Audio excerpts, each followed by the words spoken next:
might be my arrogance, but ain't nobody stopping me. That's how I go when you pay for them shows and you study that pimp biology. Love for the field, now Vegas night. 2019, and we got another one of these things we like to call a live chat with, which is just basically an interview show that I try to trick you is to sound a little bit cooler and more personal. And we got one of the coolest and most personal guys out there right now, the one, the only, the incredibly handsome and well-groomed James Marriott. Wow. What's up, buddy? How you doing? How you doing? Better now. All right, I'm not even gonna lie. I'm gonna come straight out and say it because I believe in being upfront with people. This is the second guy crush I've had on, man. First was Leon Lush. Oh. Now you're a beautiful fucking man, dude. You really are. It's the beard, isn't it? It's the beards. I have a type. That's the thing. I got a type. Yeah. What can I say? No, man. I don't blame you. You're one of those guys that I've actually wanted to get on for a while, mainly because the first time that we had a lot of interviews in a row, like Elvis the Alien, first time I did I'm Alex, whole bunch of people, everybody was pointing to Wild Spartans at the time. Everybody, like, that was the name that seemed to come up in every interview. This time around, where I've been going to everybody again and doing interviews, you're the name that keeps popping up out of everybody's mouth. Definitely more than just the flavor of the month. It is really good to have you on here, man. It really is. We've been speaking about doing this for ages. I'm glad we've actually done it. That's nice. It should be a really good one. So let's not gild the lily too much. You know, I mean, this is a special occasion because you, my friend, have a distinction of being the guy in the group of people that are blowing up right now, the entire NCO situation, and the big guys, especially at the top of it. You're the different one. You're the one that everybody points to, the madman, the Robin Williams of the group, as I like to kind of refer to you as. You have that same type of frenetic type of comedy energy.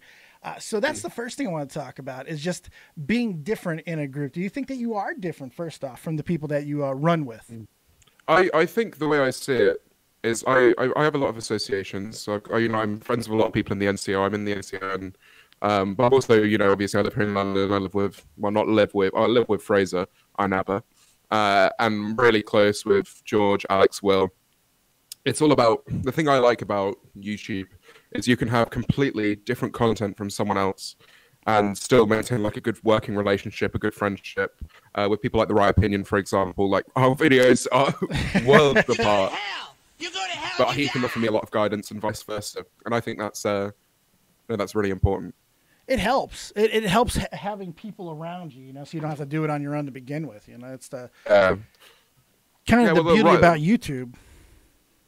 People that was there from the get-go. I remember he convinced me once to not delete my channel. So really, yeah, no, it was. I had just over 1,000 subscribers, and it was really dead, like really, really dead. And I was like, it's when I was living in Spain, and I thought maybe I'll just start again. Like maybe I'll just delete the channel, start afresh. Like I had a bit of a following on Twitter, not much, like a couple hundred maybe. Right. And I was like, well, maybe I should start again. And he was like, no, don't. That's a stupid idea. And then a few months later, it popped off a little bit. Yeah, it's weird because a lot of people have that same story, but typically they delete their channels. Like, I mean, I've even had a couple of channels as well. Everybody seems to do that. But so what was it about? What was the reason behind not deleting this channel and just starting fresh? I mean, 1,000 isn't exactly the biggest milestone in the world, especially now that you're at 600,000, which congratulations on that, by the way. Yeah, thank you. But so what was it about that conversation that got you to keep that channel the way it was and keep going forward instead of starting over? It's interesting because it was a long time ago now. I mean, it was a year and a half. But it was, I don't know, I knew I was going to make content anyway. Right. And I think I was given examples of people who have recovered it from that level. Like it's all about getting over 10% your subscriber count essentially. And I was on like 5%. So I was getting like, I was struggling to hit like 100 views. And that was like very demotivating. Oh yeah. The Right Opinion told me to like work on my content a bit, which I did. Going and just keep hitting topics. I mean, I was uploading twice a week back then, but the videos weren't that great. They were 4 minutes long, really quite forgettable stuff. So it was all about changing that up, starting to make things with a bit more impact. Right. That people will remember. And that was, I think that's what changed it, really. So what was the change? I mean, like making it so people can, connect with is one thing, but what do you feel that you actually changed as far as content? I mean, you said the right opinion told you to work on your content. Did he give you exact ways to be? Was he saying maybe you were being a little bit too similar to the rest of the people, or it wasn't standing out? It wasn't standing out. Right. And I think at the time, the way I dealt with that was before I was just making regular like trending topic commentary. I just speak about things that happened. I was rarely reacting to things. Now I do reaction commentary. Right. But before in the midpoint, I lost all my patience. And I was like, I'm just going to do a takedown video on Trigger Tro. Being like, not an asshole, because I'm not an asshole. Right. I really went, I just decided, like, I hit fuck it. And I was like, I can swear, by the way, that's all right. Oh, yeah, fuck shit balls, go crazy. Yeah. All right, so I was like, yeah, I hit fuck it. And I was like, I'm just going to make something that people will notice for perhaps the wrong reason. And then that ended up being like what started to get me recognized by people. That's when Elvis first knew who I was from that video. Right. And then he made me feel like I should do that same series. I should title it as an aggressive format and then make a video that's actually nice. So it was it kind of like the early look into what clickbait I do now or how I make people click. But it was the Everything Wrong With series. Yeah. And I did them on... God, a lot. I did quite a few of them, I think. I did like 10, maybe 15. Right. Then once a week. And they'd be these videos. Well, sometimes, there was one on Morgs and one on Lele Pons, which were pretty savage. Well, to be fair, I don't think you can make a Lele Pons video without being fucking savage. Yeah. I don't think it's possible. That's exactly it. I love that video because it's got my one of my old flatmate, Alberto, my flatmate in Spain. I mean, it's in Spanish. Like the second half of the video is in Spanish with subtitles. It's great. I love that video. It seems like something else that came along with that conversation is a little bit of structure. And you said you spoke to Elvis as well. So, I mean, and we know he's a big analytics guy as well. So did you kind of buy into that as well? Trying to learn how to get people to click on your videos. And then when they see your new personality, hope you hook them there, or what was the plan? Yeah. Well, I mean, I think people underestimate how important it is. The thing is, like, any channel can grow. Absolutely, any channel can grow. You could be dreadful, absolutely dreadful, like me. The self-deprecation comes out, baby. It's easy. It's like you can be like the bottom of the barrel, right? But it can almost be funny how bad your content is. Not you. I'm not speaking to you, by the way. Well, no, I mean, if you were, it would be completely apt and understandable. It's totally fine. And if you can get people to see a thumbnail and a title combination that makes them click, YouTube will promote your video no matter what. So it's like, or not. That's like it's interesting when you really get in depth of like why people get views. Yeah, it's not because necessarily there are cases where it is the content where people share it. That's how videos like once went viral. Really, now if you can get your click-through rate above 10%, your video will do well. Really? And it was upon understanding that I changed my content. Right. I mean, because you had both at the same time. I mean, so you not only had the analytics change, but you did also have the change in, like stylistically and everything. So it's, in your case, it's a little bit harder to differentiate, because I'd like to think that, and this is maybe just my crazy brain and why I don't have that many subscribers, but I always like to think that even with the best thumbnails and all that, yeah, you're going to get in the recommended more often, and that's great. You'll get those hits, but if you're not getting click-through rate, it's not going to last, because at the end of the day, if people don't want to watch you for an extended period of time, what career do you fucking have, right? It's true. That's the difference between short-term YouTube careers and long-term things that go beyond YouTube. That go into the mainstream. If you want to keep going into entertainment, if you want to be an editor, I think that's like the big difference. That's what you can build a portfolio on. Right. Are you surprised that more people don't use YouTube for that? It seems like it's always the short-term build, but you only hear a few people. Like Bunty King talks about how he used his Twitter portfolio essentially to show a management company that he could build brands and stuff like that. Do you think that more people should be using that medium for this? Because, I mean, it's right there. It's all building stuff. I think the amount of, if you can explain a skill that you have through your channel or whatever presence you have online, I think it's so valuable. like for example, I always thought that if I ever came to an interview and someone, because I didn't think YouTube was going to be my job for quite a while. Right. I hit like 20K, and I was like, yeah, this is a good start, but I don't know how far it's going to go. Cautiously optimistic. I was like, how do I? Gotta be, and otherwise you lose your mind. Right. But, yeah. God. But it was about I always thought like even if someone brought up a really bad joke I made in an interview, you can go in and say like, I was able to sell myself, not in that way, but to so many, well, that amount of many people. There was all, and it all came from me. So that's like the important thing, I think. And if you can prove that makes someone valuable, I think, to a company or for a job, and anyone can do it as well. That's what's so great about it. It just takes a bit of effort. It is the cool thing, but everybody seems to want to bitch about it, right? We have this really cool service and stuff, and and by no means am I saying that YouTube is good by any stretch of the imagination, especially at what they do for creators. But the reality is we do have this ability to create at a level that no one's ever had before, for essentially for nothing, keep all of our stuff in perpetuity on a fucking place that does not charge us for storage. We have all of these advantages, and yet it's all negative, it feels like. But yet we have guys like you who, just a year ago, 2 years ago, nobody knew. And then boom, you fucking blow up. It's not all by association. It is about hard work. It is about putting in the time and listening to those around you. So with all the negativity, what do you make of the platform and what you've been able to accomplish within it up to this point? It's a good question. The thing is, I used to be that dickhead that was like, I live in the wrong generation. I want to go see Guns N' Roses. No, there you go. Yeah, so I was that dickhead when I was younger, and as I've grown older and as I started, doing YouTube properly, like consistently, right. I realized as a creative, we live in the most incredible time. You could have a talent for blowing your nose in a certain way, and you could make a career out of it. It's crazy. That is what is insane about it.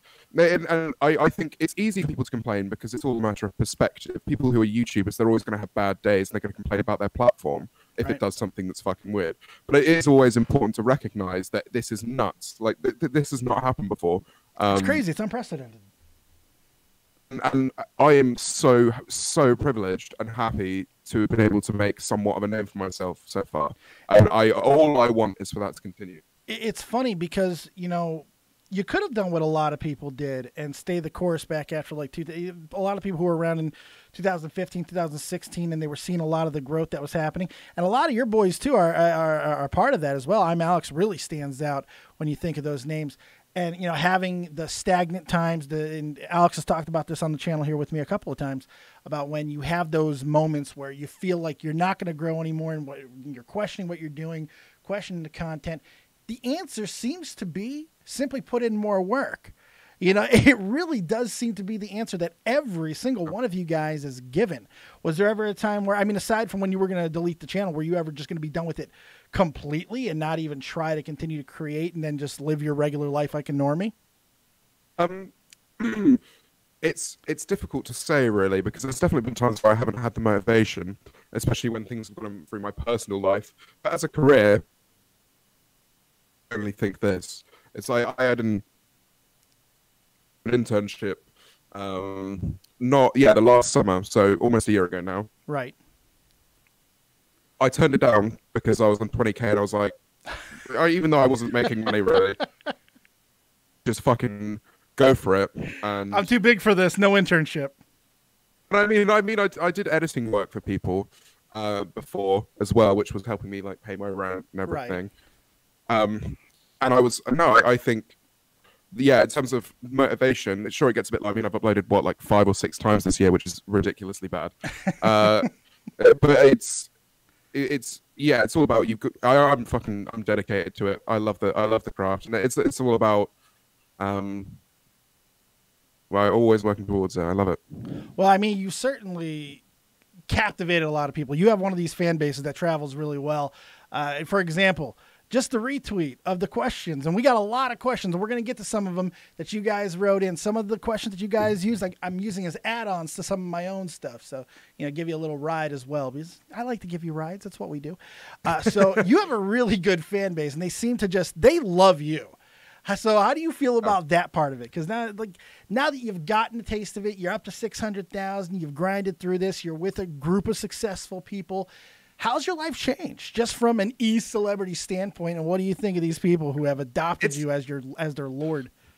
It's a really interesting perspective to have, being in the place that I am, because all I've ever really wanted to do is make people laugh and entertain people or make someone's day better.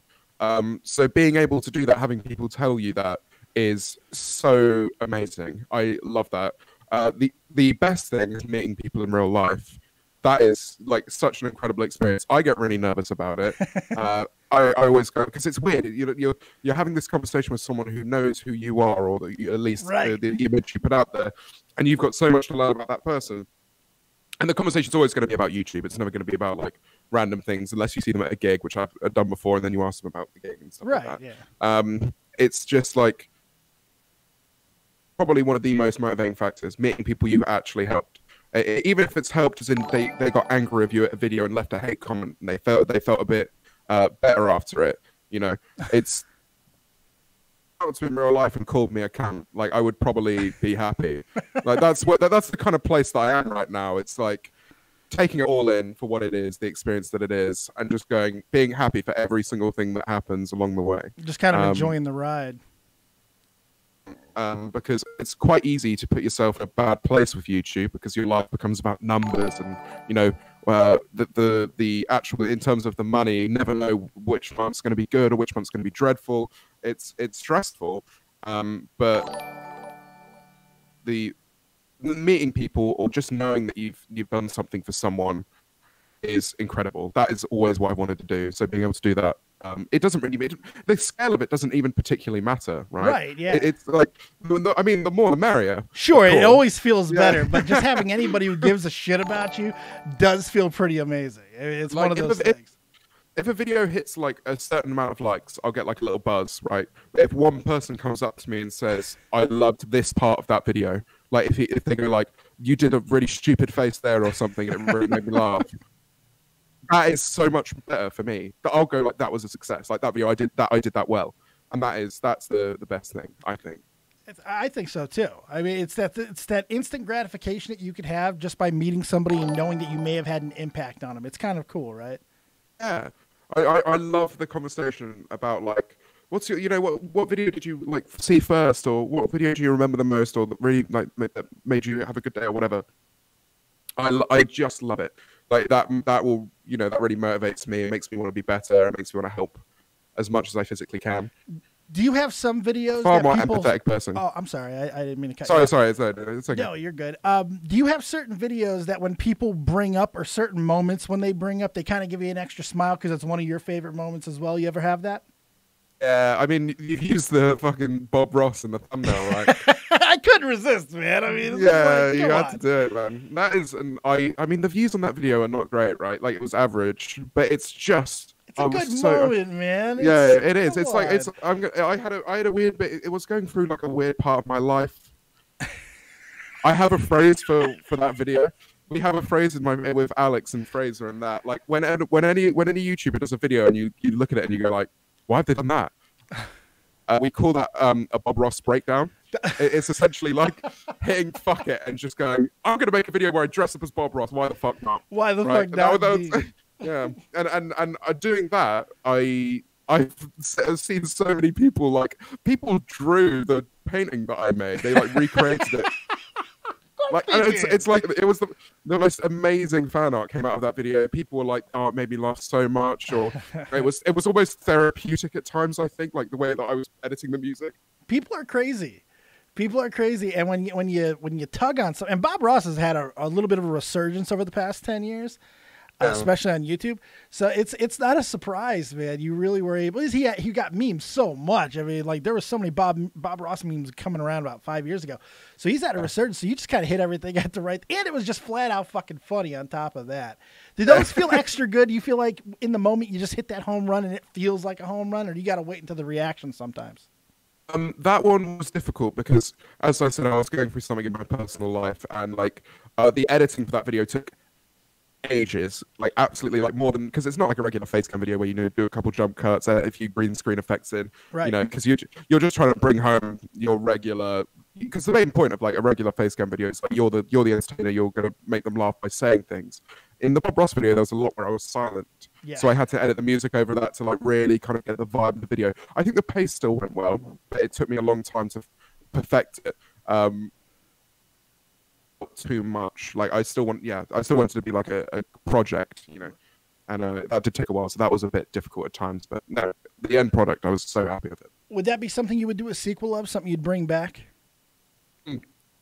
Not as Bob Ross. No, I teased the idea of this, but I'm kind of waiting until all of my university stress goes away, because I think Alex looks like Billie Eilish.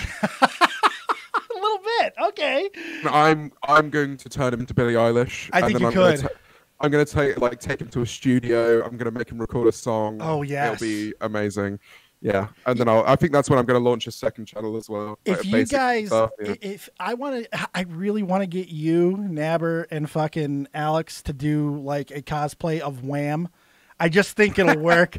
Of course you're George Michaels. Of course you're George. You know, there's no question. Absolutely, man. But man, I just want to see y'all motherfuckers in some Flock of Seagulls haircuts, and just it would be amazing. It really would. It would do my '90s child heart well. Jesus Christ, said that well. That would be really funny. Have you seen the Alex went live on Instagram the other day, and I like come in and start playing guitar, and we're just all there in the shot, like completely straight face, playing music. I think we have this like joke idea that we're going to start a band and call it the Bean Tools. There you go. Fucking it! There's the beans. There we go. Well, how long are we at? We've been live for 22 minutes. That's the first Beans reference. Everybody can go fuck off. I won the pool. Please continue. But I'm sure we'll probably never make a band, but like we always joke around with music, and I think it's also something we're really interested in, which people might be surprised at. I think Alex is trying to learn the keyboard. Fraser can drum really well. I play guitar. Right. So yeah, I think having another creative expression when YouTube becomes your job as well, having another form of creative expression is very important. Just a way to change it up. Yeah. Because it's all like I love sitting in my room, like just before I go to bed, like, turn everything off, turn off the Wi-Fi. I just get out the guitar and just fucking try and write something, and then just fucking clock off. I love that. I think we're starting to see this too in YouTube, where a lot more people who actually have other skills outside of just, you know, having a microphone, which seems to be the most, it's like Batman. It's like the worst fucking superhero ever. You're just rich, got a microphone. Hey, I can be a YouTuber. I mean, it's essentially what I'm doing, but still there are so many of you guys that over time, and Leon Lush, I've fucking, good Lord, I have man crushed over him for fucking years. He was that guy that was pointed to as that the changing of the guard. You know, he was not just a commentary guy. He did skits. He did music. You're becoming that. It seems like you're kind of influencing some of the other guys to pursue that as well, which is just really fucking cool, because let's get the Beatles. I'm all about this. The thing is, like, you can actually draw a lot of comparisons between me and Leon. Beyond the beards. Yeah. Well, I believe he started as a music channel. I know he did music for a long time on his channel. Yeah. And so did I. Like, my channel was originally a music channel. Like, I just uploaded acoustic videos. Oh, that was all you did? So back in 2012, so fucking ages ago. I've been making YouTube videos for over 10 years. Like, there's genuine like content that I've linked to people. Like, I've just put online saying, like, you know, Cheesy Bob 20. That's like my first account. I did claymation videos back then because those were the trend. And I used to, I mean, these videos, I look back now and I'm looking at these guys I used to watch do claymation videos. They're like 50,000 subscribers, you know, like, and that's them like reaching their top. Right. Right. And now I look back on it, and I used to, I was like, I want to do that. Like, I want to be where they are. Imagine having that many subscribers, and obviously the platform's blown up. Like now, if they blow up now, they probably have over 1 million. Right. But it's crazy to think that it actually did end up working out. Yeah. You just had that jack of all trades type of mentality. I mean, you try something else, you see what's on the wall, see if you throw something against the wall, see if it sticks, move on to the next thing. Is that kind of how you grew up? You grew up just getting put into a lot of different things? Were you just an artistic child in general? I used to do a lot when I was younger. Like, I mean, I did leave the house, but it reached a certain point where, like, I started growing up and becoming a lot lazier.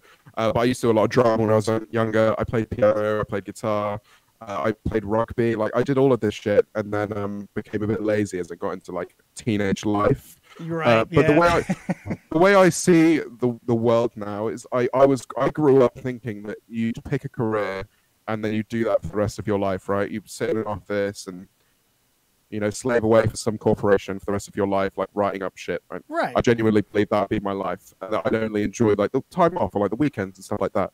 I remember reading. I went into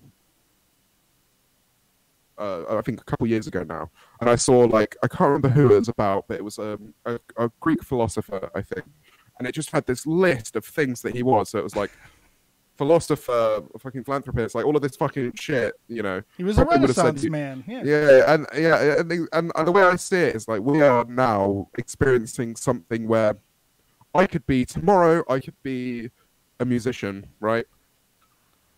Right. I could be a YouTuber the day after. I could try doing acting. You know, like anything creative. Like I write still. I try and write literature, like when I'm bored. Oh, nice. And being able to do that is insane. It's like, doesn't, like, as long as you're committed to whatever you're doing, there is a high chance you can make a career out of it, right, using an online platform. Because there's so many eyeballs and people are looking for alternatives. Yes. Yeah, and it's like, for every person that could try and do something, there's hundreds of thousands of people waiting to watch something new. Yeah. You know, anyone can be the reason why someone doesn't click off the app, right? They'll see your video come up and then they'll keep going, and there's an unlimited amount of time, realistically, because of the amount of people that use the platform. Sure. That's the way I see it. No, I think it's a good way of looking at it too, because at the very least, there's always something else for you to do. You know, if this goes away, or you simply get bored, you have other avenues of being able to express yourself, which I think is really important. Which is why I've kind of come to refer, when people ask, what's a James Marriott? What does he do? Which I'm going to ask you to define yourself as well in a moment too. So prepare for that, because nobody can fucking do it. It's the worst question in the world. I always fucking ask it. I'm bad at my job. What can I say? But I think there are two people that, or not, one's a person, one's a fictional fucking character that really just resonate with me every time I see you talk, especially in some of your latest shit. You did something in a video recently, and it was on that 14-year-old chick. I forgot her fucking name because it doesn't really, yeah, who cares? Her name's irrelevant. Just another one. She's probably 30 anyway. 30-year-old midget. You're probably fucking fine. You said something. It was so amazing. You were like, well, I just imagine if you did this, but samba. And I was like, holy fuck, he's Robin Williams. It's just, and I notice it all the fucking time, that frantic energy that you have when you're speaking and the quick. I'm almost surprised that you said that you write. Do you do a lot of the writing for your scripts? Because I would think you're kind of like me, that 90% of what you do is ad-libbed or changed on the fly, because man, that's what I get from it. That's interesting, because that's the vibe I like to give off, right? I script every single word of my video. Really? Yeah. So even the ad-lib sounding stuff, that's all written? Yeah, it's all written. That's impressive. impressive. I sit there and I obviously there's times where I'm recording and I think of something else. The times where I laugh, for example. The thing is, like, I in my most recent video, like, there's a bit where I go like, oh, what is my job? Right. So I'd like scripted this thing and I looked at it on paper and I was like, yeah, that's cool, right? That'll be a funny moment. I actually doing it, I was laughing at myself because I was like, what the fuck? Why did, like, past me think this was like a funny thing to do? And it became funny because of how ridiculous it was and my reaction to it. Yeah. Oh, that's funny. the Robin Williams comparison is a fucking huge compliment. So thank you. I mean, it's all about energy. Like if you can bring an energy to the table or some kind of addictiveness to your tone of voice or the way you act, right? That is, I think, incredibly important. And you've got to give off the impression that it's just a discussion and that it's just a bit of fun. Right. Because if I came on and said that same joke with a robotic voice and I wasn't smiling, I clearly wasn't enjoying myself, then no one would want to watch that. Yeah. Yeah, I mean, and this has been such a big criticism of with all the success of the invasion of the British goddamn commentary YouTubers, that's been one of the biggest criticisms, especially in 2016, 2017. Everybody was sounding the same, you know, and we still have that to a degree. I mean, there's only so many ways you can make it different if you're using the same content as everybody else is using. But we're seeing more now where a lot of you guys are relying on your personalities and finding different ways to connect so you differentiate yourself from the pack. I mean, which is a really cool thing to do. So that's why the other thing that I always think of is you're like, if Stewie Griffin came to fucking life and wanted to do YouTube, you'd be that. That's what I just get reminded of, because you have that. You got the sophisticated sound to you, but at the same time, you also sound like the party animal of the group. You know, like it's I kind of am. They all hate that, but so I mean, that's what I get when I hear you, so it's cool that you're kind of going for that vibe. Is God, man, there's the one thing that'll get me to click off before anything else is if it's just boring. I don't care if it's the same redundant shit. I don't care if a million people have done a video on fucking Nicole Brigoli or whoever the fuck. I don't give a shit. It's the person that I'm here for. I can go get this information from anybody. I'm here for you. I wish more people would get that. I'm glad that you have. I think the interesting thing about commentary, in terms of what you said about people like that seem to be focusing on personality rather than the topic, right? Is when commentary first came about, and I believe me, I watched it. I was fucking a huge Leafy as fan. I found him hilarious. Were you? Yeah. And I still watch some of his videos now. But it's like his last video, the last video that he made, right? And I feel bad for finding this funny. It's on Matthew Santoro, right? And he essentially rips into him for having depression for 10 minutes, right? And I'm sat there like, how the fuck why did he do this? I find it so entertaining because it's like he literally has no idea what he's like, what he's saying. It's like mental, and he's going like, like Matthew Santoro is like really being honest and going like, oh yeah, I find it hard to get up, and he's like replying stuff like, oh, just get up, man, it's not that difficult. And I was like, it's insane, like that he did this shit. It's like, it really makes me fucking, I don't know, weird. Yeah, it's almost like a leper yelling at other lepers for their arms falling off. It's like, what? Jesus Christ. No, sorry, buddy. It's very weird. I think what I mean is like, when you had that was like the first wave, right, of commentary. Right. People watched it. I found it entertaining. Even though Leafius is probably not like the most entertaining person ever. I think he's not. No, but he connected. He connected with a fan base. That's why he was able to grow.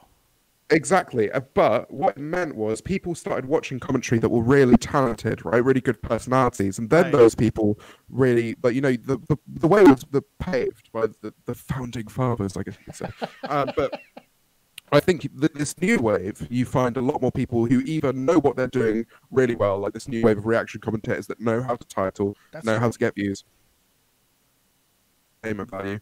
But then you also have those group of people who are just incredible at what they do, like incredible speakers, like the right opinion, you know, really, just like really entertaining people that have come through, have been inspired by the past, and now making things that I think are exceeding what people made back then. So it kind of sounds like what you're saying is, to an extent, this was inevitable. I mean, the longer that a product is around, the more time people have access to such thing, the better they're going to get at it. And the more that something's around, the more talented people are going to realize that they can exploit that thing and get known there. It kind of seems like this was, we learned from some of the people that were around in the early days, but it's just also a product of that and the fact we just have more talented people coming in right now.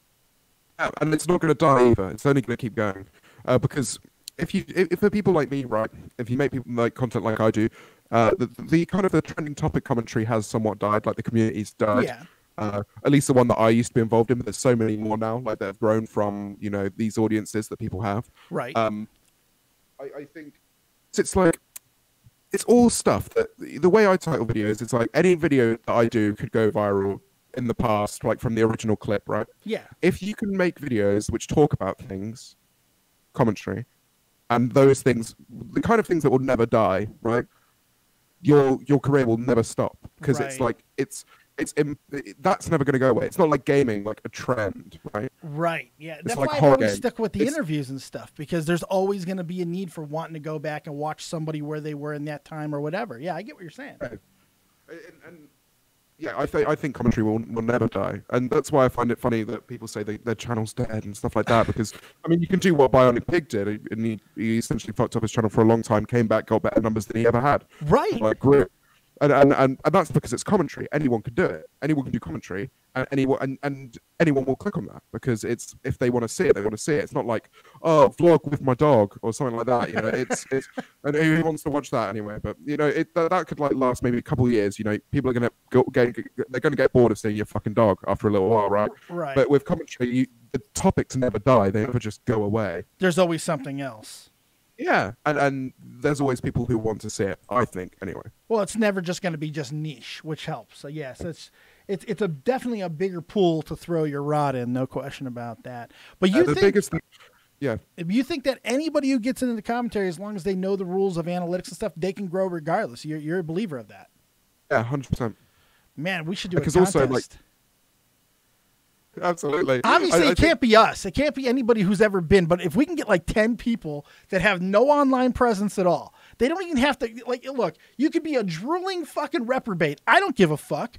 I don't care. 10 people, no online presence. I would say less than 10 followers on Twitter. And let's see if who succeeds out of those 10 people, man. We can make some money. The thing is, right, the interesting thing about YouTube, I'm a narcissist, right? I know I am.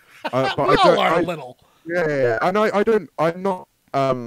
I'm not a believer that I'm better than anyone else, right, at what I do. I think I've become funny since making YouTube videos. I've become funny because I've trained it into myself. Because I was like, how do I sell this video, right? Yeah. And that's made me, I think, into a more witty, you know, a funnier person, right?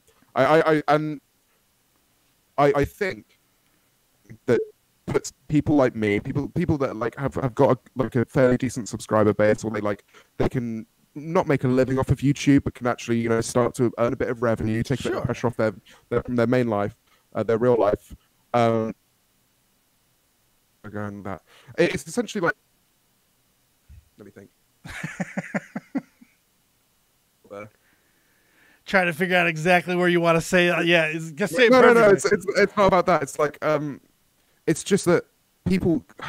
It's the thing that puts people apart, right? That have numbers. It's the effort they put in, right? And it's about not saying. It's about not stopping. It's about knowing that if you keep going, there is literally that you will find some place in the community, and you will find people to watch your videos, even if it's 20 people that always come back and like really love your shit.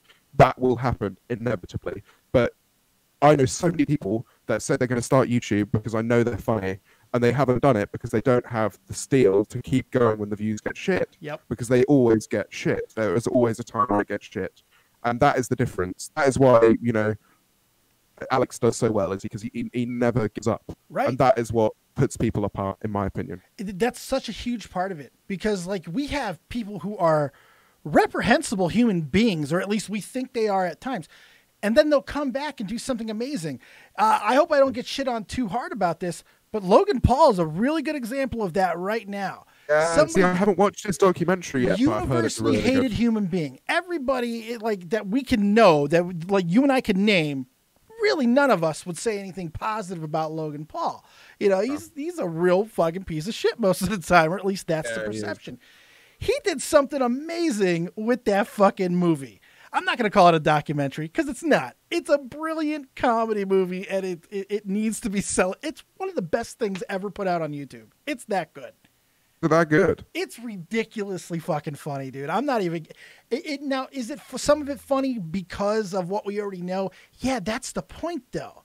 Like he made this in such earnest about himself too. Like he went so hard about the things that everybody fucking knows and shits on him about and makes fun of him about, and he turned it into this really funny running thing throughout the entire course of the movie. And I think he did a fantastic job. I mean, it's really funny. I mean, people can dislike Logan Paul as much as they want. He is one of the most entertaining people on this platform. Yeah. It's the same way. It's the same way I feel about people like fucking Alex Jones, right? I don't agree with everything that man says, but fuck me, is he entertaining? He's a cartoon.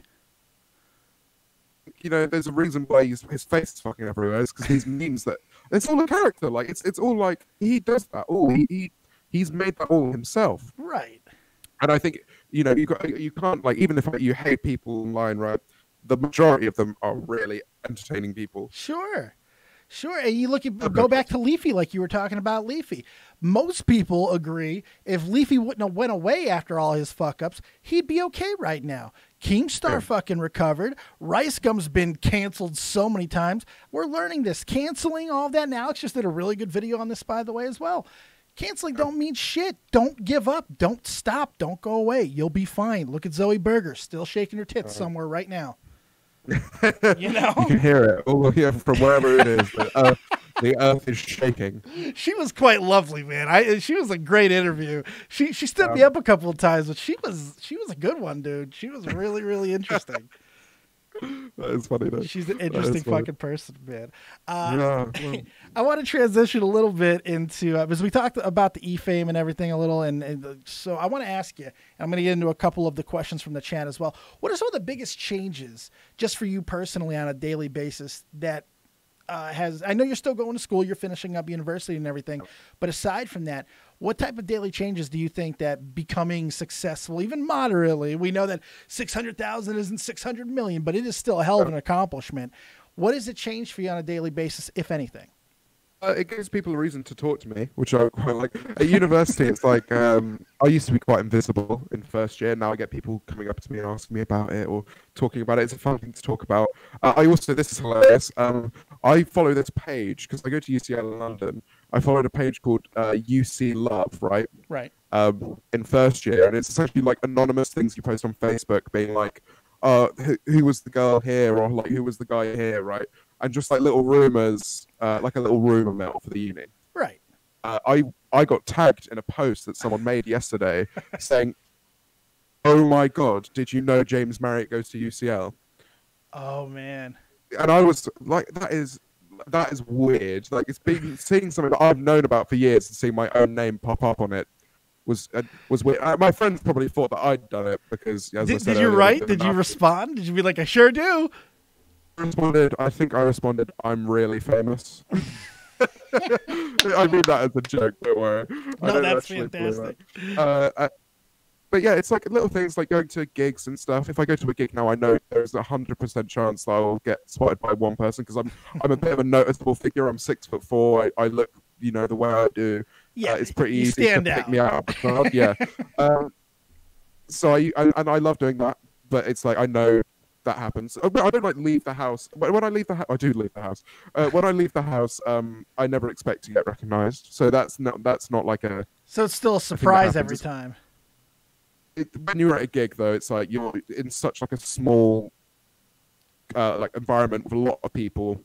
They clearly have the similar interest to you if you're going to the same gig as them. So there's a high chance they relate to your humor, or like they might know who you are, right? Right. So that's why gigs are very different places. Like I'm going to Reading Festival this year, and I know that's going to be ridiculous. Oh yeah. So I'm going with Alex as well, so that's going to be nuts. Oh yeah, you're going to be rolling, buddy. Like a hat and sunglasses all the time. Maybe a fake beard is kind of like a. A different colored beard. That's right. Just go completely different. Go wear a monocle. Just like throw people off. Yeah. And every day change up what you're wearing. Oh yeah. Like absolutely. Coachella. Idea for Insomnia, because I'm going to Insomnia next month, and I know I've got a meet and greet on one of the days. Alex Fraser and I had this idea that we were going to go around dressed up as Darth Vader and Stormtroopers. Oh, that's good. So we could walk around the event and actually do stuff, and no one would have any idea. But people would be. We were going to try and see if we can try and take a photo with someone who's wearing Alex's merch or something, and then reveal later that it was actually him, like in a. That would be Darth amazing. Vader. Now you got to be Darth Vader. You're the tallest, dude. You got to be Darth Vader. Alex, and he's the figurehead of like that little group anyway at the moment. And also the idea of like a 5'7" Darth Vader really makes me laugh. Like almost like the stormtroopers are like the parents. And, like, that'll give you guys away, man. If you're taller than Darth and you're a stormtrooper looking, that's gonna give you guys away so quickly, man. Funny though, wouldn't it? It would be funny. That would be funny. So this is a question from Twitter. This is from @HouseplantGod. Great fucking name. Good Lord. That's a good name. Houseplant God. Well, everyone's got to have a God for houseplants. Fuck it. Absolutely. Yeah. What is the strangest thing a fan or somebody that you've met since all this has happened has said to you in person? In person, that's really difficult. No one's ever said anything too rogue. Like, people have just been a bit nervous. Yeah. Which is understandable because I'm the exact same. I've said something weird for YouTube before. Oh, and God, I've spoken what did you say? to that YouTuber about it. It's a guy called Calix. I'm not sure if you heard of him. He's a British YouTuber. Yeah. When I had like 1K subs, I went to a club near where I used to live called Coco, and I went in. I saw him inside, and I just went up to him and I was like, I've been following you for ages. He looked back at me like, well, and he didn't say this, but I was like, oh my God, I just sounded like a stalker. Like, right. I followed him into the club, right? Or like that. I've been like following him for days, like tracking where he is. When in fact, I just meant like, I've known about you for a long time and I've watched you for a long time. Right. So that was probably the worst thing I've said. Yeah, but nothing really stands out about someone else. Someone asked me to sign a Guitar Hero guitar at one point. That's cool. Which is pretty odd. Someone was really convinced I was memeless, even though I'm like, oh really? I'm like, yeah, and I was like, I'm not memeless. Like, why are you? And they were like, hey, why are you? And I was like, okay, yeah, sure. Are you memeless? Oh God, you had your Samuel Jackson moment. Now I'm the other guy. Yeah. I'm the what's in your wallet guy. That's the other black guy. Yeah, we don't all look alike. Yeah, it's that type of deal. Jesus, that's fantastic. So nobody has come up to you and said they want to turn you into a fucking lampshade yet. So that's good. It's a start. Yeah. Yeah, it's a start. It's positive. Yeah. It's a start. Pretty odd DMs, to be fair. I've received God. Like, yeah, weirdly sexual DMs. What now, do you get a lot of? I would assume that you're one of those guys who don't just get the fan girls. You get fan guys as well. You get a lot of sexual DMs from guys as well. They're far more forward. The guys are always far more forward. Really? I haven't received like pictures or anything. No dick pics. Yeah, no, I haven't received nudes from anyone, which is good. So thank you, everyone. Please don't do that. You've had to have gotten some from females, right? You've had to have gotten some female boob shots. Oh yeah, well, I mean, like from like people I've been in relationships. I mean, with, I've gotten random boob shots. If I've fucking gotten them, your gorgeous face had to have. That's bullshit. Yeah, you get them from me, though. That's true, and I appreciate every single one of them. They're gorgeous. Yeah, no, I get some weirdly like oddly sexual DMs of just like if I post like a selfie on my story or stuff. Yeah, it can be pretty strange sometimes, but I welcome it. Like as I said, like, if someone's having fun, that's all that matters. Just don't expect me to respond to a message that says like "peg me, daddy" or something like that. Like I'm not gonna do that. You know? Hey, at least they want you to do the pegging. At least they're not asking to peg you. Yeah. So there's something there. It's what I said earlier, though. It's like if anyone can get any kind of enjoyment out of what I make, even if they hate me, they like me, they love me a bit too much, right? I'm happy for it. I welcome it. Just do you. Right. Well, you have what is obviously a beneficial thing having the group that you have, Roger, but it's also a hindrance as well because they're some of the biggest ball busters. Do any of those guys, Nabber, any of those motherfuckers give you extra shit for some of the stuff that you've gone through? Considering they popped a little bit quicker and now you're kind of playing catch up. Did they even give you shit or what?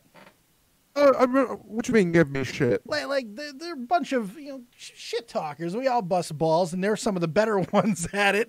Lord knows you guys go at it on Twitter all the time. Is there anything that they don't let you off the hook of sometimes? Some of the laziness. Like if the past couple of months, the amount of talks Alex has had with me about uploading. It's like we don't have like with bullshit here. Like if bullshit goes on in our group, it's spoken about. We like address it. Right. So. And there's no like room for.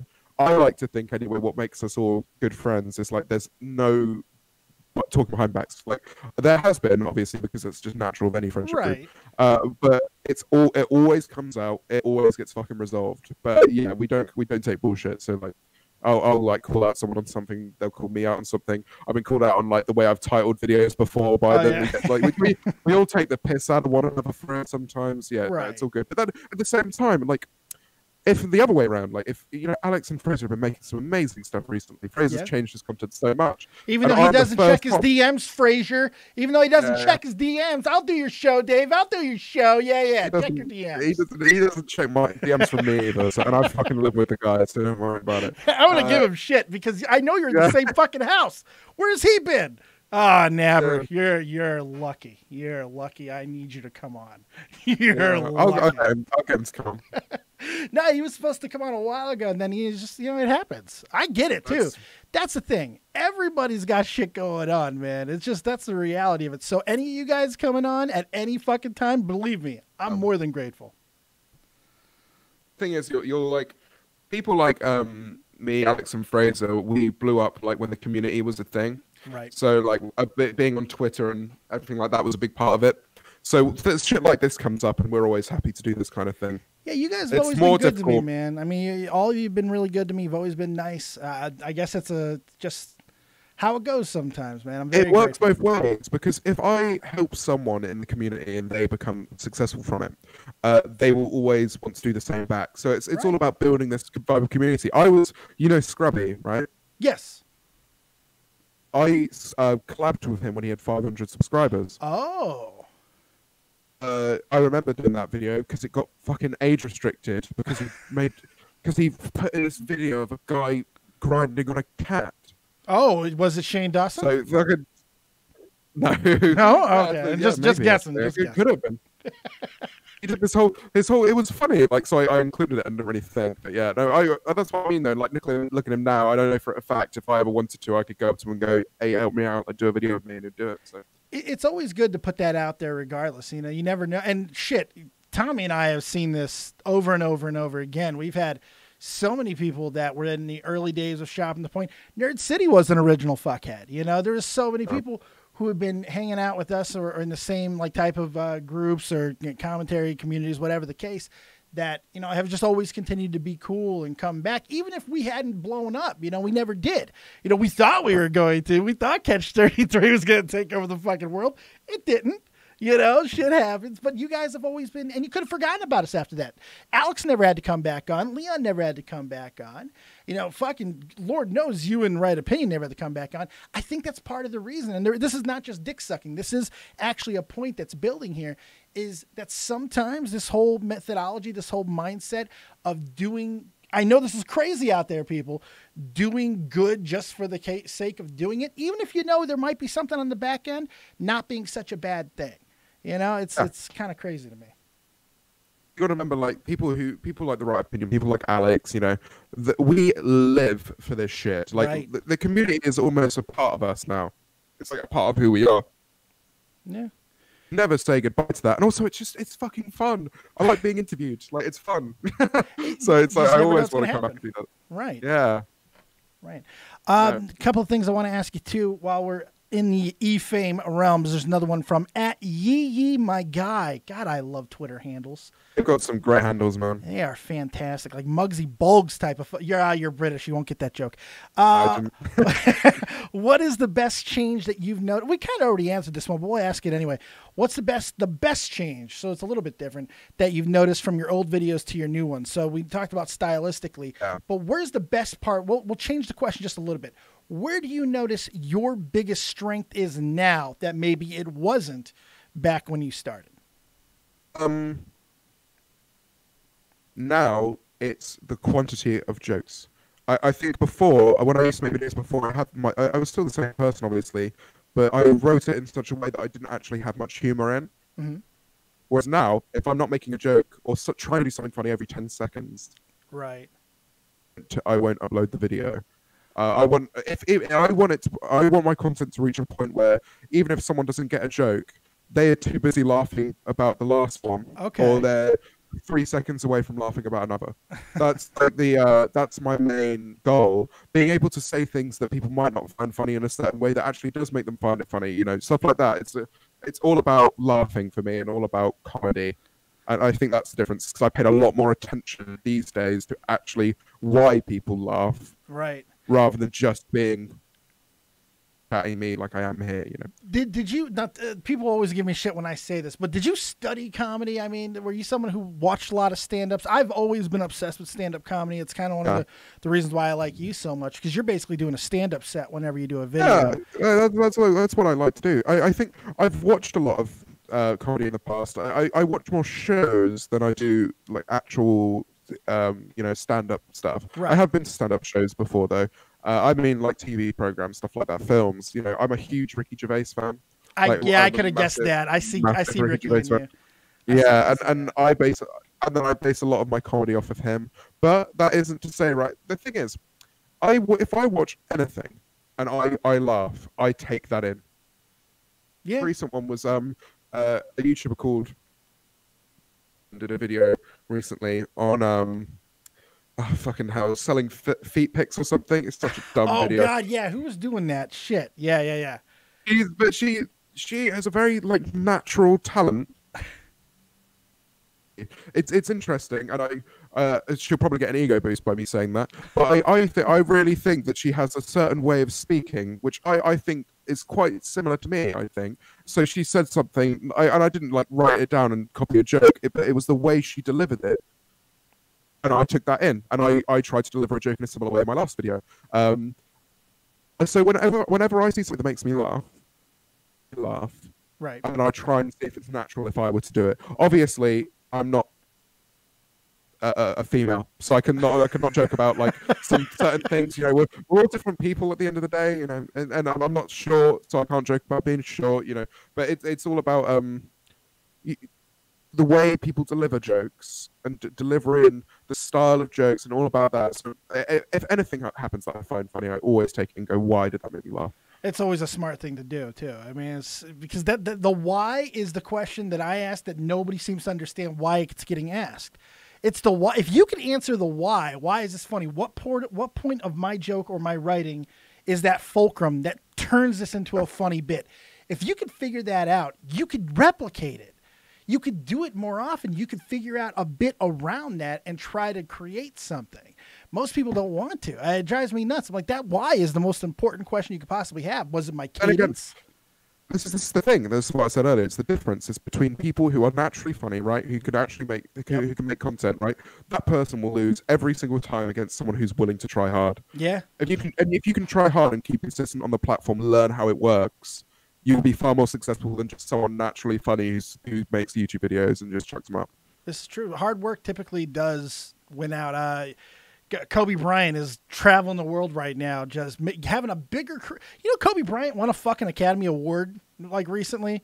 Like this is the world that we live in. This is a guy who his mentality, what made him a great basketball player, was the fact that he would take 1,000 shots before he started even practice. This is a true story, and he has taken that Mamba mentality into every aspect of his life, because you're not always going to be born with the advantage of being the funniest, the strongest, whatever. But there's no limit to how much work you can put in. That's infinite. That's all on you. Well, but look at fucking Dwayne Johnson, right? Perfect. He's done fucking everything, and he's still going.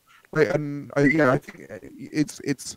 And I don't think he's the best actor in the world. I'll be honest. He's had multiple failures. He failed the first big wrestling thing that he had. He was Rocky Maivia, Die Rocky Die. He was the Scorpion King, which nobody liked. I like the Scorpion King, actually. I do like that. Oh god, the fucking CGI, man. Jesus Christ. But it's like, if you, especially in the world that we now live in, is if you can prove that you can put in the effort, and because it's all on your own head, right? It's not like you're working for a company and you've got to reach a deadline. There are no deadlines, which is why it's difficult to keep that going. Right. Because there's nothing backing. The only thing that will motivate you is how much success you want to have, how much money you want to have, how much you want to make people laugh. There's nothing like there's no one like breathing down your neck going, you have to do this. Right.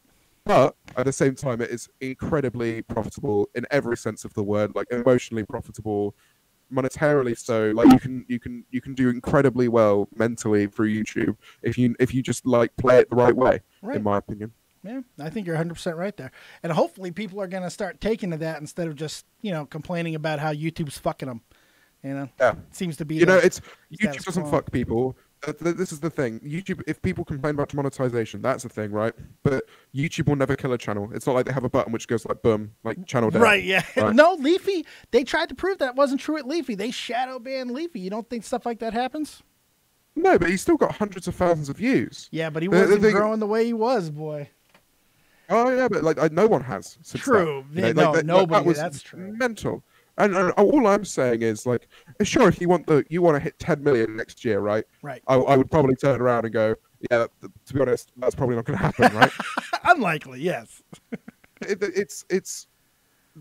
I'm talking, getting to like the tens of thousands and like okay, onward. So moderate success. Okay, I got you. I earned enough to live at 20K. Really? Streams, and people would be very nice on those streams and. It's funny. Not all subs are created equal either. That's the one thing that I feel I cheated the system. I got very lucky. Almost all of my channel growth, the first 3,500 was me on my own in wrestling. And even then, I was building something with Tommy. I had the Joe Cronin show, which I did before all this. But then Catch 33 came and basically got me to where almost I am now, right? And I've stuck there since that day because those are fraudulent subs. Those people didn't know me. They knew Clown. So I was kind of given a burden, while you, on the other hand, and other people who are doing what you're saying and building naturally and not relying on these one-time bumps or anything and relying on consistency, those are the careers that end up actually succeeding.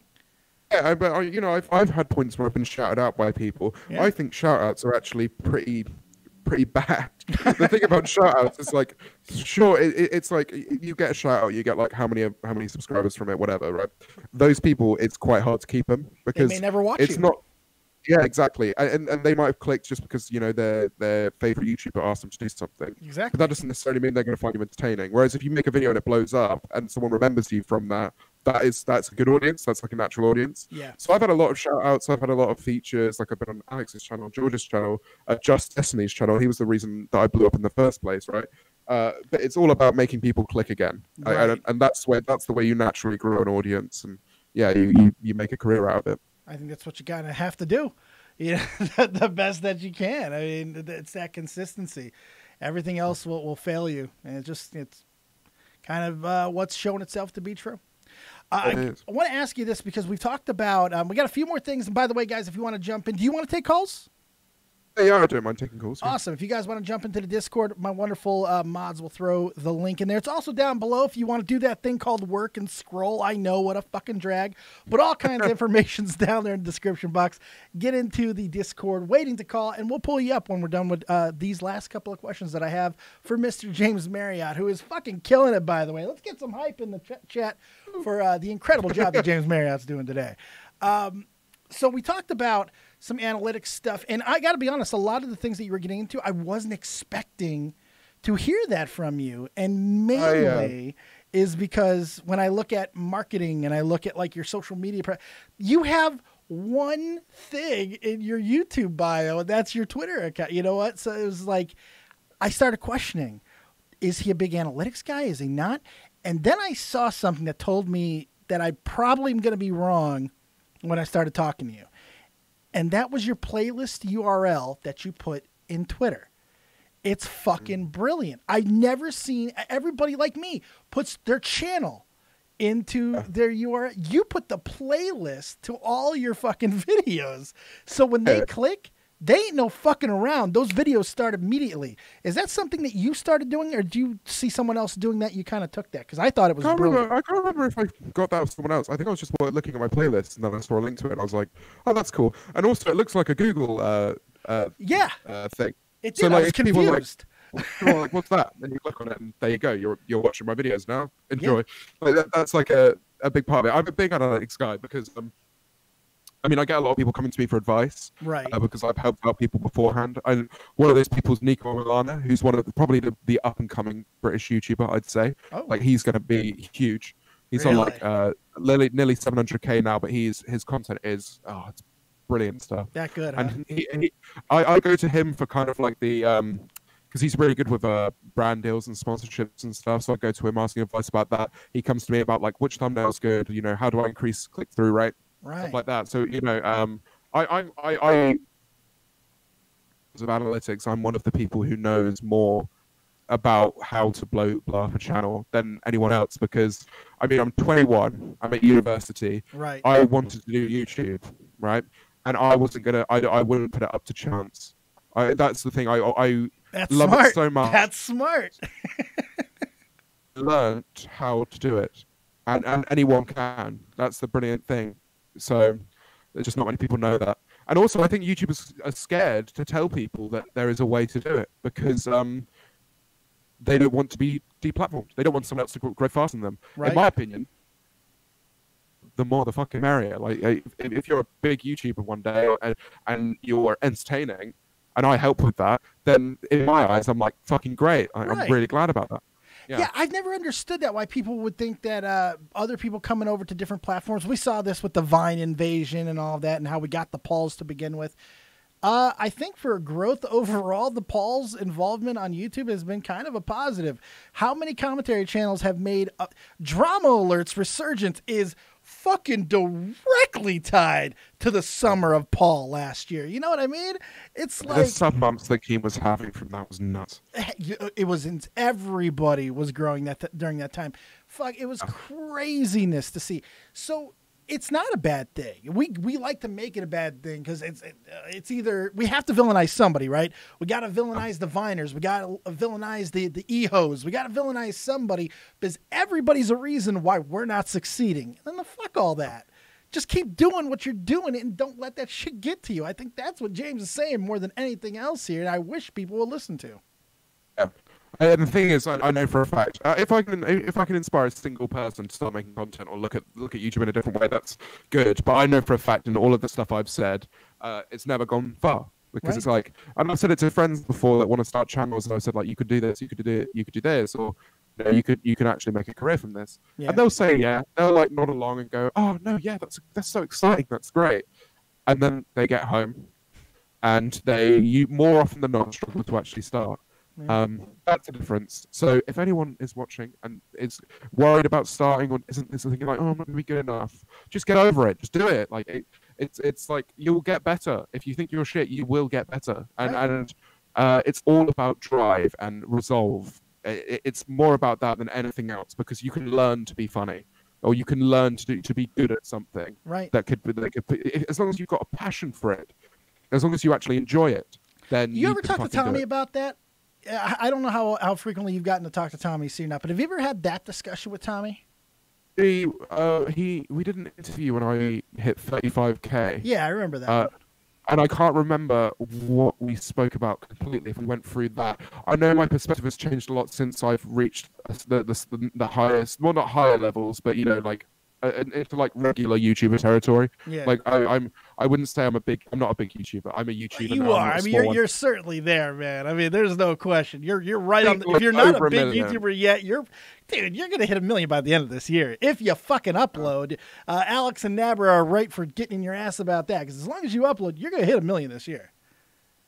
I'd love that. That's the goal, really. But that's the point. I'd say, yeah, that's big YouTuber territory. Yeah. But no, I think anyone can do it. Because there's a lot of people who feel a little bit different on that. That if you don't have a discernible skill, a discernible talent, there's only so far you're going to go, or there's only so long the ride will last. Do you think there's some truth to that? That eventually, if you're just not good and you're not funny and you're not and you're simply not evolving with the rest of the times, do you think those hindrances of maybe not having as much talent as the people around you, do you think that's when it can catch up to you, or even then it's not possible? Talent, in my eyes, is not a linear concept. There's not you don't have someone and go like, you have the talent for comedy, you have the talent for walking dogs, right? Right. It's like I think talent is such a fluid thing that I can have a conversation with a randomer and they can make me laugh about something. True. And that, in a way, is all you need. Like, if you, the thing about YouTube, these people that blew up in the first place, they literally just spoke to the camera. Yeah. Yeah. And people just listened. And they weren't particularly funny. They didn't really offer anything. It was just people talking at a camera. You can still blow up from just talking into a camera. Yes, you if can. you know, all you need to do is learn the science behind YouTube, and then anyone can do it, talent or not. I think everyone is talented. I think we should do that idea that we were talking about earlier. I think we should test this theory. Obviously, 10 people's not enough. I think you're right, by the way. I don't even think you're wrong. But I think this could be a fun experiment. And this would actually be a social experiment, not a bullshit social experiment like we see on YouTube. This would actually be something that I think would be kind of cool. And I think that we might actually be able to monetize this thing pretty well, too. I need money, dude. I'd love to see, right? The thing is, I'd love to see someone blow up and have an interview. And when they're asked, what made you start this? They were like, oh, yeah, no, I played around with the concept for ages. But then James said something in an interview once, and he just said, fucking get up and do it. Stop messing about, right? You're not going to be young forever. You're not going to be like, you're not going to have all this time in the fucking world. Literally go out and do it, because it could be the most amazing, the most fucking beautiful thing if you just actually put in the fucking effort. Yeah. But it's annoying, because I'm like, I know people that want to do it. I know people that are like really, like, oh, and yeah, you that's what want I want. them to do it. It seems like you want them to get up off their ass and do it. That's really cool. Because I want people to be in the position that I'm in, because it's amazing. Right? I remember I had this conversation with my my grandma, who's my fucking idol, by the way. I love her. That's adorable. She said, she was speaking to me about something a few years ago when I was in my first year at uni and I was struggling for money. I didn't want to get a job because I was at university, and my uni was, it's like a pretty good uni. So, that it does take a lot of effort. Right. And I went like, I feel really bad asking you for money, but I'm fucking struggling. And she went, 3 things that you have in life. You can put life down to 3 things, and that is time, energy, and money. Right? When you're young, you have time and energy, but you don't have money. Right. You have energy and money, but you don't have time. And when you're an old person, right, you have money and time, but no energy. Yeah. My life, what I want to do with my life is escape that. That is like all I want, right? I want to go through and have all 3 things. Always. Yeah. Like, I want to base my life off that way, and I think that's a good life. And I think more than ever we have that opportunity. Yeah, because at the moment, I'm not going to like go ahead and brag or anything, but I have all 3, and I'm living just as much as I want. I can, I want to go to Barcelona soon. I want to go bowling. Like, fuck it. Like, I'm just going to go bowling. I'm going to have fun, right? and that is, I think that is the perfect life, and people do not realize how possible it is. I'm not special. None of us that make videos that have YouTube as our job are special, really. Right. Apart from people like Bill Wirtz and stuff like that. These incredibly like genius level talented people, right? Those are crazy. But it's so, and live a really strange life, right? It is strange. Oh, you're living a strange one, no question. Yeah, but it's, oh god, I cannot recommend it enough. I cannot recommend like actually trying and getting up and doing it. I like that, man, because nobody else who's come on has really been so supportive of other people wanting to chase a dream. Because it seems like so many people are beaten down by everything. It's like, well, they're almost apathetic to the things that they've seen, but at the same time, you want to be, rah, but there's something genuine about what you're saying. I like that. I hope that people are listening, because that's actually really good. Yeah, I hope they are, because it's just very, it's doable. Here's where I got to get into your ass a little bit, because there's an uprising on social media. They're mad at you, man. They're mad at you. Oh, really? Yeah, at Tristan Thames on the Twitter. Says, when he's not mad at you at all. Actually, this is a really respectful question. Yeah, when do you see possibly coming out with merch in the future? Specifically, and I think we all need to know this, something thick poppy related. Oh, yeah. I have merch shit in the works. Like I have merch, but I just don't. Anyone watching this and you're thinking about getting it, don't get it. I'm currently weaseling my way out of that company. Oh, really? Okay. And yeah, I'm in talks with another company to start doing stuff soon. People in the chat I think they kind of have the right idea of what it's looking like it's going to be. Yeah. But we'll see. Yeah, no, I don't want to give too much away, but it's coming in June. That's the thing. Ooh, okay. There you go. Keep your eyes out. Coming in June. Yeah. That's good stuff. Absolutely. Okay, here's a completely out of the box question. This will be a lot of fun. We all have the things that everybody finds out about us because, you know, we're all talking heads, we're public figures, whatever the case may be. But not everybody's able to find out all the things. That's why we do interviews. That's why we talk to people and get those asked questions. But sometimes those questions don't always get asked. So my question to you after that very contrived beginning is, what is something that you think people should know about you after all this time, but shockingly to you, they still don't? Oh, that's a bloody good question. It can even be a perception. I think the important thing, and you know what, I think more than a lot of YouTubers, people are aware of the mental health struggles on YouTube. Yeah. It's not the feeling that they think YouTube is easy, right? Say that again. You cut out. I'm sorry. Sorry. People think that YouTube is very easy. And what I'll say to them is, physically, I do not do much work. Right. I maybe work actually like a video of mine will take maybe like 10 to 15 hours to do. Yeah. Right. From start to finish. I mean, I start writing the script, I start watching stuff, I start planning ahead. Right. That is not much physical work. I upload once a week. But I mean, I'm at uni, so I am busy. Right. But the mental energy thing for YouTube is so much more hard hitting than people realize, and it's why people don't actually get into it. I wake up, right? Only recently something's happened in my life, and a thing has really been taking my mind, and I've found quite a lot of passion for it, which I won't go into. But I'll ask you. I'll definitely ask you that. Now I'm very curious. I want to know offline. I want to know things. No, go ahead. I'm sorry. It's just like, no, it's mental energy. You wake up and you're like, how's it doing? You know, it's Right. always like you're always on the verge of one thing or another. I think I made a joke in the Campcast recently. It's like, I'm always 10 minutes away, and I don't mean this like right now, it's a joke. It's like I'm always I'm either 10 minutes away from an orgasm or killing myself. Yeah. It's like what I mean by that needs to be on a shirt, by the way. Yeah, it's an extreme example, right? But it's I actually think that's probably one of the best things I've ever said. And it just came out. It's like one thing could happen on YouTube, and 10 minutes from now you could be the worst you've ever felt. Yeah. Something could happen on YouTube, and 10 minutes from now you could feel the best you've ever felt. It's nuts. And that takes a lot of mental toll on someone, because it's everything. It takes over your mind. It becomes your passion, and it changes your mood. I've been in bad moods for weeks because of YouTube. Oh, I bet. I've probably had the most excited period of my life because of YouTube, and that was the beginning. That's not now. So imagine, I gained 100 subs in a day, and I had 300 subscribers, and I gained 100 subscribers in a day. Oh yeah, that's a feeling. And I was like, oh my fucking god, oh my god, it's happening. And I was telling everyone.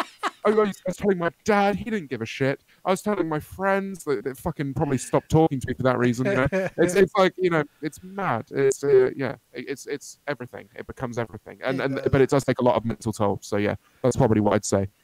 And I think now, and this is again, not to give YouTube any semblance of credit, but YouTube has given us tools that kind of help us with those type of days, you know, like the comment section, especially if with someone like you who gets thousands of comments on videos, that could get you down. And then like you can have a situation where a video goes viral, and that could then get you back out of it, because we have these tools like the community tab and things that we don't have to give full-fledged endorsements of, but still be able to help push each other's content and everything, to where we didn't have that before. You know what I mean?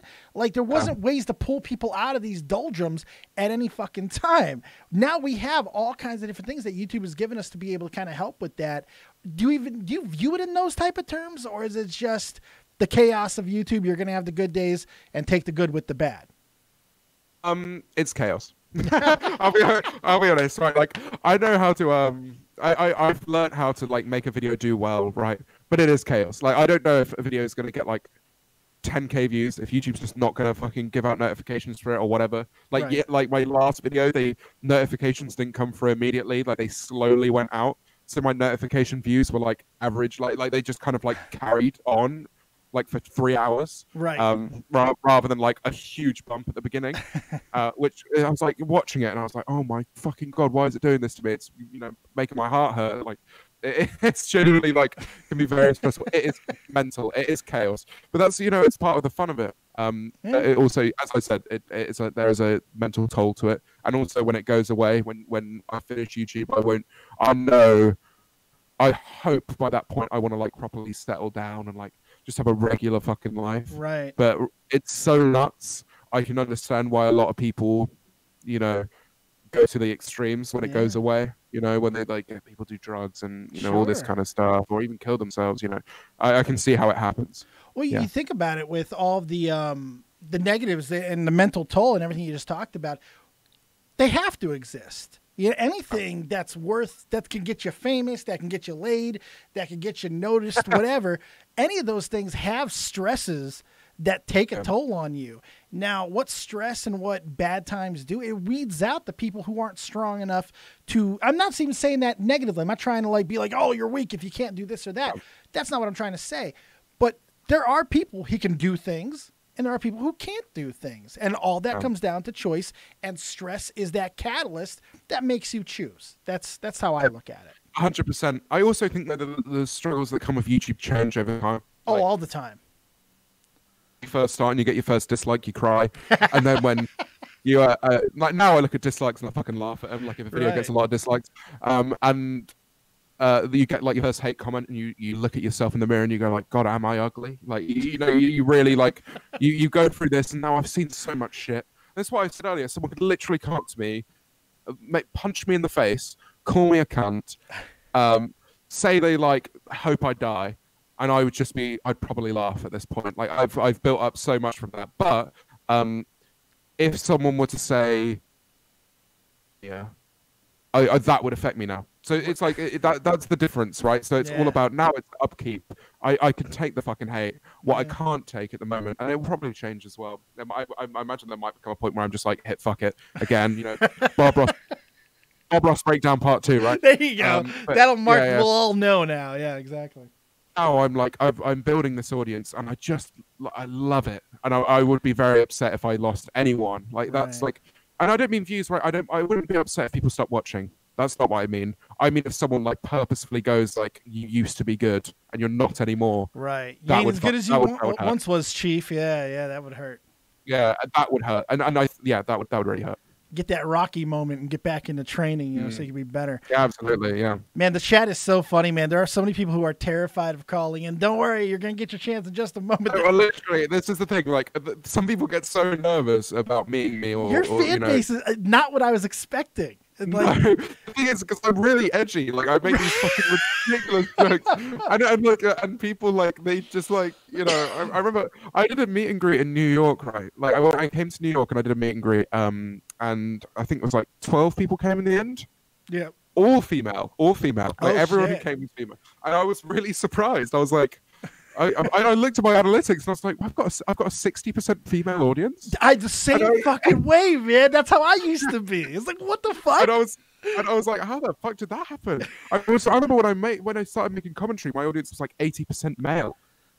Now it makes sense with you because you are a good-looking cat, and you don't do what everybody else is doing, so it kind of makes sense. Like your demeanor's different, so it makes sense.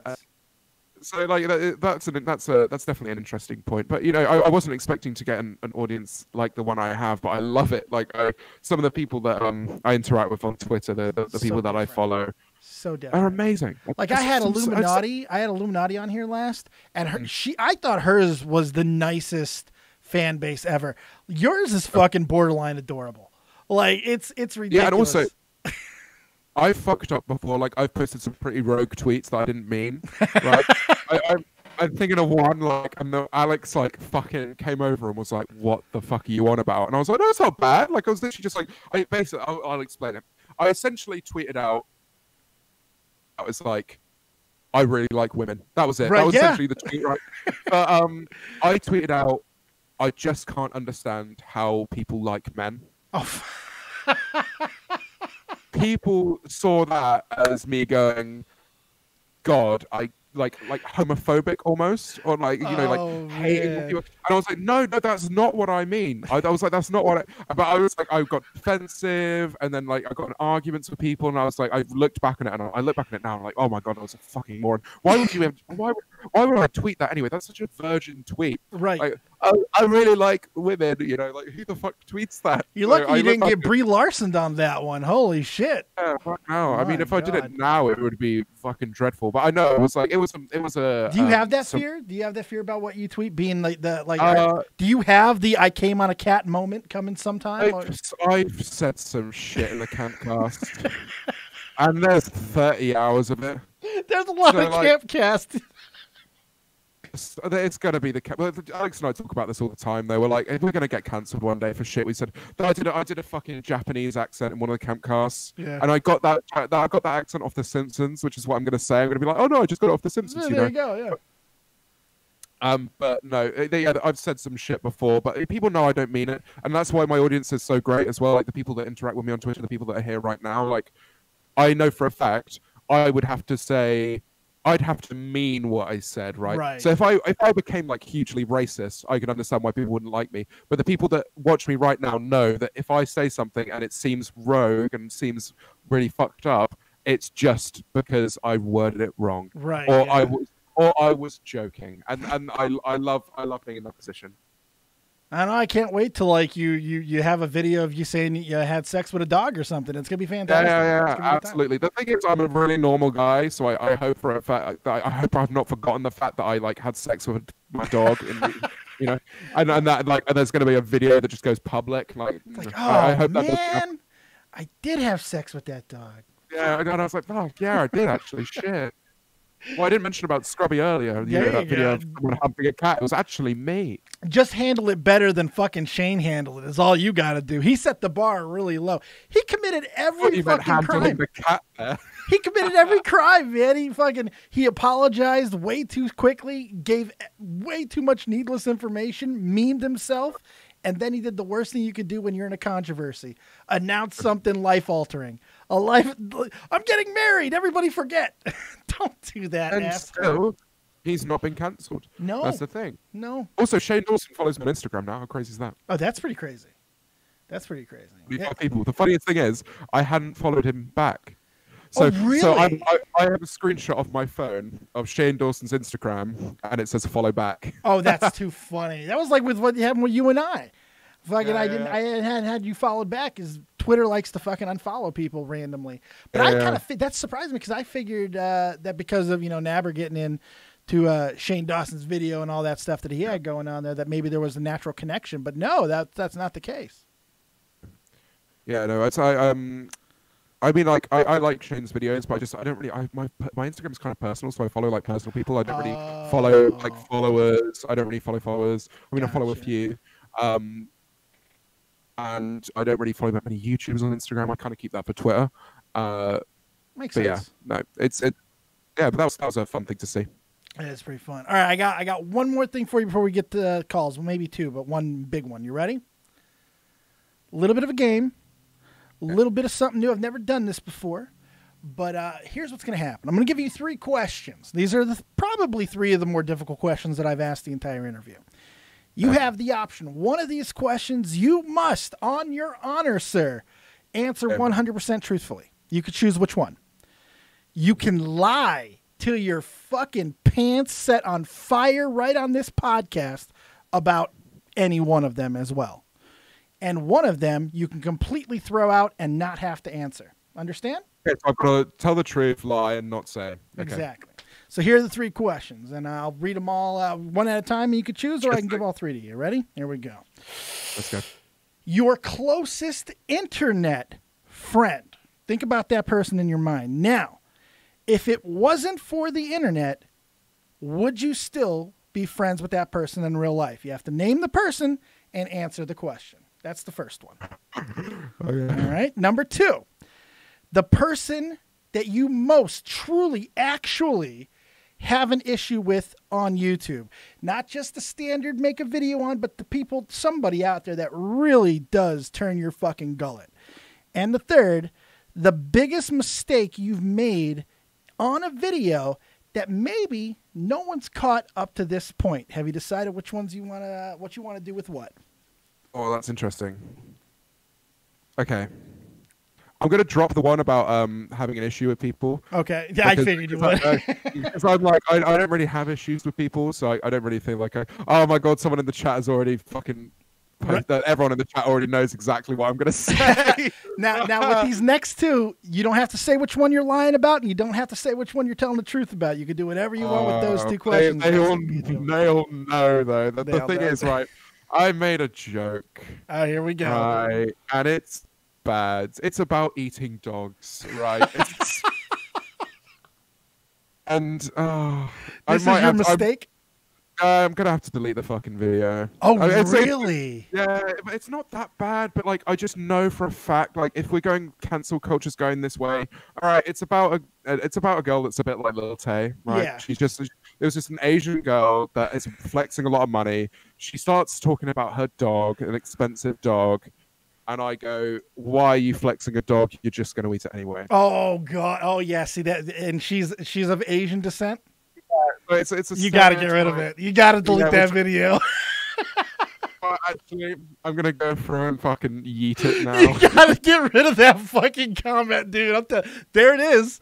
And funnily enough, it has something to do with a dog. It's like I was foreshadowing. Call me Nostradamus. Go ahead, and I'm gonna be cancelled for an animal joke right now. I'm not going. I'm literally, and also I found out this is the worst bit, right? I found out that she is actually I'm not going to say this. Apparently, like her family are quite like well known for certain reasons. And like, genuinely, yeah, there's like lots of reasons why. Please, anyone also don't go and run and download it, please. Let's just forget this ever happened. You got to get rid of it, man. You got to get out of here and fucking assassinate that clip.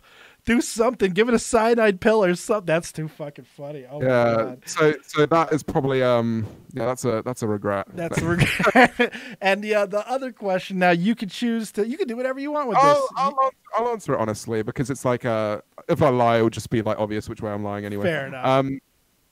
Alex, I've done the most content with online. So I'd say in that way, just from sheer like time we've spent together over the last year, I'm probably closest with him. Obviously, I live with Fraser, who's my absolute boy, and I see a lot of George as well. Will less so, but we're still close. Second, any of those? Do you think if it wasn't for the internet and the bond that you guys share with creating, that you would not fuck with any of these guys? The thing is, I would, but the internet is what brought us all together. I used to really like Will, for example. Yeah. But we wouldn't have been put into the same environment. I'm thinking maybe like Alex, he plays a lot of FIFA, so I'm thinking maybe there's like a little connection there. But like interest-wise, the main thing that brings us all together is YouTube. Right. So I wouldn't be able to confidently say like, yeah, I would have met them, and yeah, I would have made like a real effort to be friends with them, because the people I'm friends with are all like quite messy. Right. They're all like they go out, they drink a lot, they're a lot of fun like that. Group that we have here, it's very like not work oriented. We're all incredibly close, but it's because of the job that we do, and that really brings us all together, and we have some fucking amazing times because we're all funny people. So it's like with like the conversations we've had, I've made Fraser and Alex cry over something I've said. I can imagine. I'm not going to repeat it. Oh, I can just imagine the things that you have to cut. I can just imagine. My God. It's not like questionable. It's not like a questionable joke. It's just I would never say it publicly. It's like, yeah. So we have a fucking good time. Yeah. I can just imagine you with a couple beers in you. You really get rolling and get that that full Robin Williams roll going. I could. Oh God, we gotta hang out. I was literally just doing this thing for like 15 minutes, and then I was drunk at 5 a.m, and I just told this joke, and I was just like, I kept going with it. I think Fraser said it's probably the most he's ever laughed. Oh, it was. Yeah. He's nodding now. He's nodding. What's going on? Hey, check your DMs, Fraser, motherfucker. Check your DMs. Check your DMs, Fraser. All right. So before we go to the two quick things before we get out to the callers, and then we'll get you out of here. And thank you for all the time that you've given us so far. Really appreciate that. Thank you for having me on. Especially since Fraser's sitting right next to you. What I want you to do, now you can limit this to 4 or 5 members, but I want you to list the funniest members of the NCO to the least funniest. You can stop at 4 or 5. Funniest to the least funniest. Yes. Of the NCO. Interesting. Let me go through. Because you know, like, Alex and Fraser and that lot aren't in the NCO. No, I know that, but I mean, you put them all in. I'm kind of throwing you guys all in the same group. I think, funny, in terms of funniness, I think Jay Schlatt is hilarious. I really rate his content. I think Pineley is also very funny. I'd say those two are pretty much at the top for me. Okay. I think Gokanaru. Moving down slightly, I go for Doplex, but I rate his comedy. It's just not like personally my go-to. Yeah. And then you get like lower down to the people that don't necessarily base their base their videos around comedy. Mm-hmm. Informative people like The Right Opinion, Justin Wang. These people are both very funny people. I've met both of them and I love them both. Very, very naturally funny guys. Yeah. Yeah, and they are just incredible entertainers. There's no one really. I mean, obviously, then you got like fucking. See eye to eye with me, really. You know what? Actually, no. This is the thing. Nitpicks are fucking hilarious. Yeah. The guys behind Nitpicks, I've spent times with them in real life, and oh my god, they're a comedy. It's like you're at a show. They went on this huge rant about the creator of Doctor Who, right? Oh, really? Or like not the creator, not the director. Sorry, like the person who's like driving it at the moment, essentially. And they were just going on about this huge. They continue this long like spiel of jokes and stuff. And I was like, have they written this? Like, I genuinely believed they were repeating a script to me. It was that funny. And they were like incredibly funny in real life, incredibly so. Yeah. Funny. That's cool. That's cool. It's good that you have a nice variety of different, of content in the NCO, which I think is what kind of makes it special. It's like it's a weird place because it's like a group of people that like, I mean, we're all in other communities. We're all in like, we all have our own little friendship groups and whatever, but they all come together for like NCO, right? It's just like a big group of creators in there. Yeah. The thing is, everyone who's in the NCO, like bar a few, they came in and almost had like nothing. Like it came from nothing. Yeah. And the amount of people in there that have done well, Right Opinion, Jay Schlatt, Wavy Web Surf, Pineley more recently as well. People like Justin Wang. Gokanaru joined when he was blowing up a little bit, but these people, they all do so well, and it stems from the fact that they're in this community of surrounded by other creators, and the vibes they give off in there. It's so easy to grow in it. Jay Aubrey as well. There's so many. I think it helps when you're just in a group of people that are like-minded, trying to do the exact same thing. It's the same concept of the group of friends that you have, but in the terms of a Discord group. Yeah, 100%, 100%. All right, good answers, good answers. You ready to take some calls? Let's do it. Everyone's freaking out, so let's go ahead and we'll get to as many, because you have so many fucking people in here. Holy shit. We're going to get to as many as we can. Keep it short and sweet, guys. We'll get you in. Unmute your microphones, because here we go. Rose Stewart, you're the one person who actually wrote me personally and really needed to get on. I'm going to see what you got. You're live with James Marriott. Oh. What do you got for us? Oh, come on, Ro. Come on, Ro. They're probably freaking out right now. They're freaking out completely. Oh my God, you're How do I speak? How do I speak? It's all right, Ro. We'll give you another chance. All right, let's go ahead and Adoring Alex, you're live with James Marriott and Dead on Dave. What do you got? Apparently not. Holy shit, this is great. All right, good start. Come on, Molly. Let's try this. Ada 420E, you're live with James Marriott and Dead on Dave. What do you got? Oh, they're all freaking out. Come on, guys. Go on. It's all right. It's like, this is the thing. When people meet me, it's like, I'm really, really regular. So please. Ada? Nope. It says the mic's working. I saw that, but they didn't talk. One of these. Oh yeah, I know Deckard's work. Detective Deckard, maybe low key the guy who made this interview happen today. Hello. Live with Dead on David James Marriott. What do you got? Can you hear me? We can. Oh yeah. Oh, good. All right. Hello, Dave. I'll keep this short. Hello, James, as well, Mr. Marriott. How you doing? There's been a lot of chat about food in the chat, like pizzas and shit. Also, dogs. and stuff like that. Also food. So I was, My favorite type of food, yeah. I was going to ask if someone were to make you a cuisine and hand it to you at your door, what type of cuisine would you like? What, right now? Sure. Let's say April the 5th, maybe. Yeah. That's specific. That's interesting. Just a date. Just put that out there. All right. I think I'm a big fan of food. Yeah. I think that's obvious enough. I like a good like some kind of chicken-y style thing, like some fried chicken. Like I would go for fried that. chicken. Yeah, Yeah. some kind of shit like that. I'm not a huge KFC fan, which makes this more difficult. But some kind of like, I usually go for some selects, shit like that. A nice wrap with like a fried chicken thing in it. Yeah, that's my one. What about katsu chicken curry? Oh, mate, you've hit the fucking note right there. Yeah, that's okay. The one. All right, that's fried. Cool. All right. Cool. Well, I might see you soon. There you go. Deckard, hopefully Take see you on Sunday, man. You too, man. Take it easy. Oh, are we doing the thing? Sunday? Yeah, I'm going to try and do the thing Sunday. Hopefully nobody else has like an urgent video they got to do, We'll see.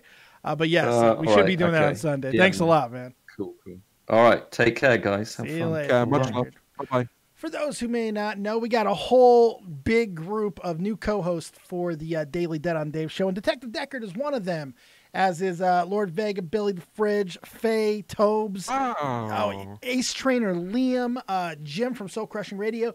One of my original co-hosts, Jake Link, has returned. I mean, it's crazy the amount of people that we got in there. Some of them, I don't know how they found their way in, but you know what? I'm glad that they decided to do that. Some big names there as well. There's a couple big ones in there. Yeah, so some people like to slum it with your boy a little bit. So it's good. Yeah, I can see why. It's good. All right, let's try Ro again, because I think I saw Ro come in back into the chat. So let's try Ro.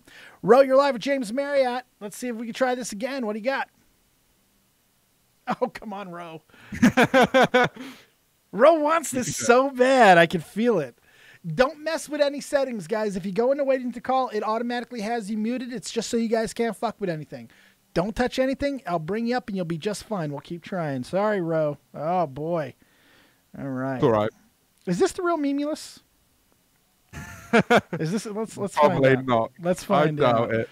Memulus, if this is real you, let you speak true. You're live with James Marriott and Dead on Dave. What do you got? Hi. Okay. Oh my god. Sorry, I can't believe this. You're good. How are you doing? You alright? I'm alright. What about you? Yeah, good. Cheers. No, I mean, my name's so. Are you cut out there? Sorry. So you're not Memulus. Fuck. No, I'm not. I'm not George. I promise. Damn it. All right. I thought you were. Yeah. A lot of people think. No, just kidding. Well, what do you got for James Marriott? Not Memulus. What? What do you got for James Marriott? This is your one chance to ask any question you might have. Please, I don't have a question. Like, don't kill me. That's okay. Hey, you know what? If you just want to say hi, that's totally okay. It's alright. That's more than okay. Absolutely. Oh my god. So nice to meet you. It's nice. I'm such a huge fan, James. Honestly, your videos are amazing. I love them. Thank you so much. No, thank you so much. That means a lot. Well, there you go. All right, Memulus, you have yourself a good day, bud. Thank you. Go get a paper bag, not a plastic bag, a paper bag, and breathe into it slowly. You'll be fine. Let's see. Oh, this is already fun. I'm having a fucking blast with this shit. Who else we got down there? I'm just gonna start going through the list. Here we go. Let's try Ada again. Ada, this is your second chance. You're live with James Marriott. What do you got? My grandparents are sleeping, so I shouldn't be talking. All right, fair enough. All right, bye. No! All right, hurry up, man. We don't want to wake your grandparents up. Fucking hashtag because you haven't. Hashtag. Or a fan art because, man, I have drawn you and you haven't noticed. And okay. He wants you to notice his drawings. All right.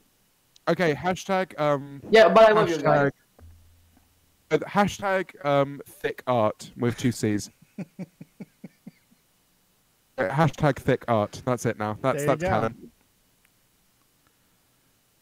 All right, Ada. Thanks a lot. Great talking. Can't wait forever, guys. Can't wait forever. We're going to get you and get you out. All right. Let's try Adoring Alex. You're live with Dead on Dave and James Marriott. What do you got?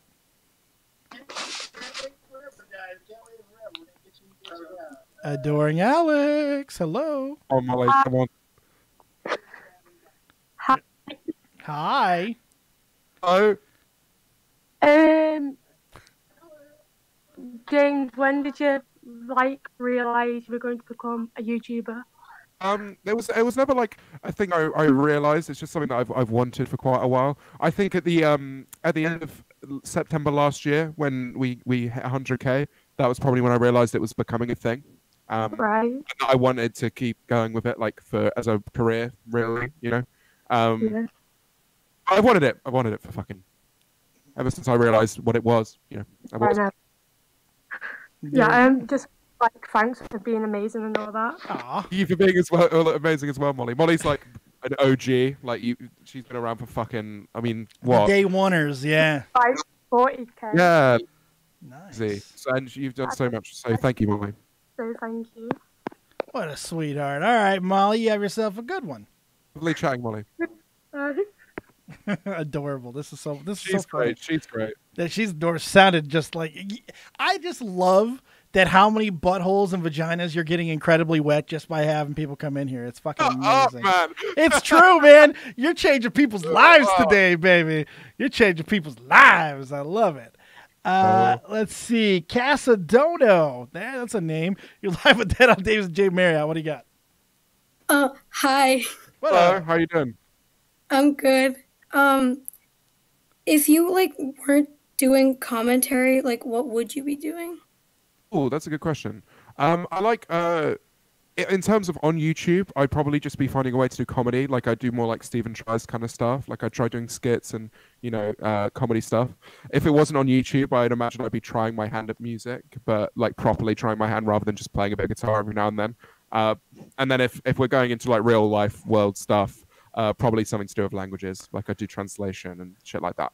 Are all these kids?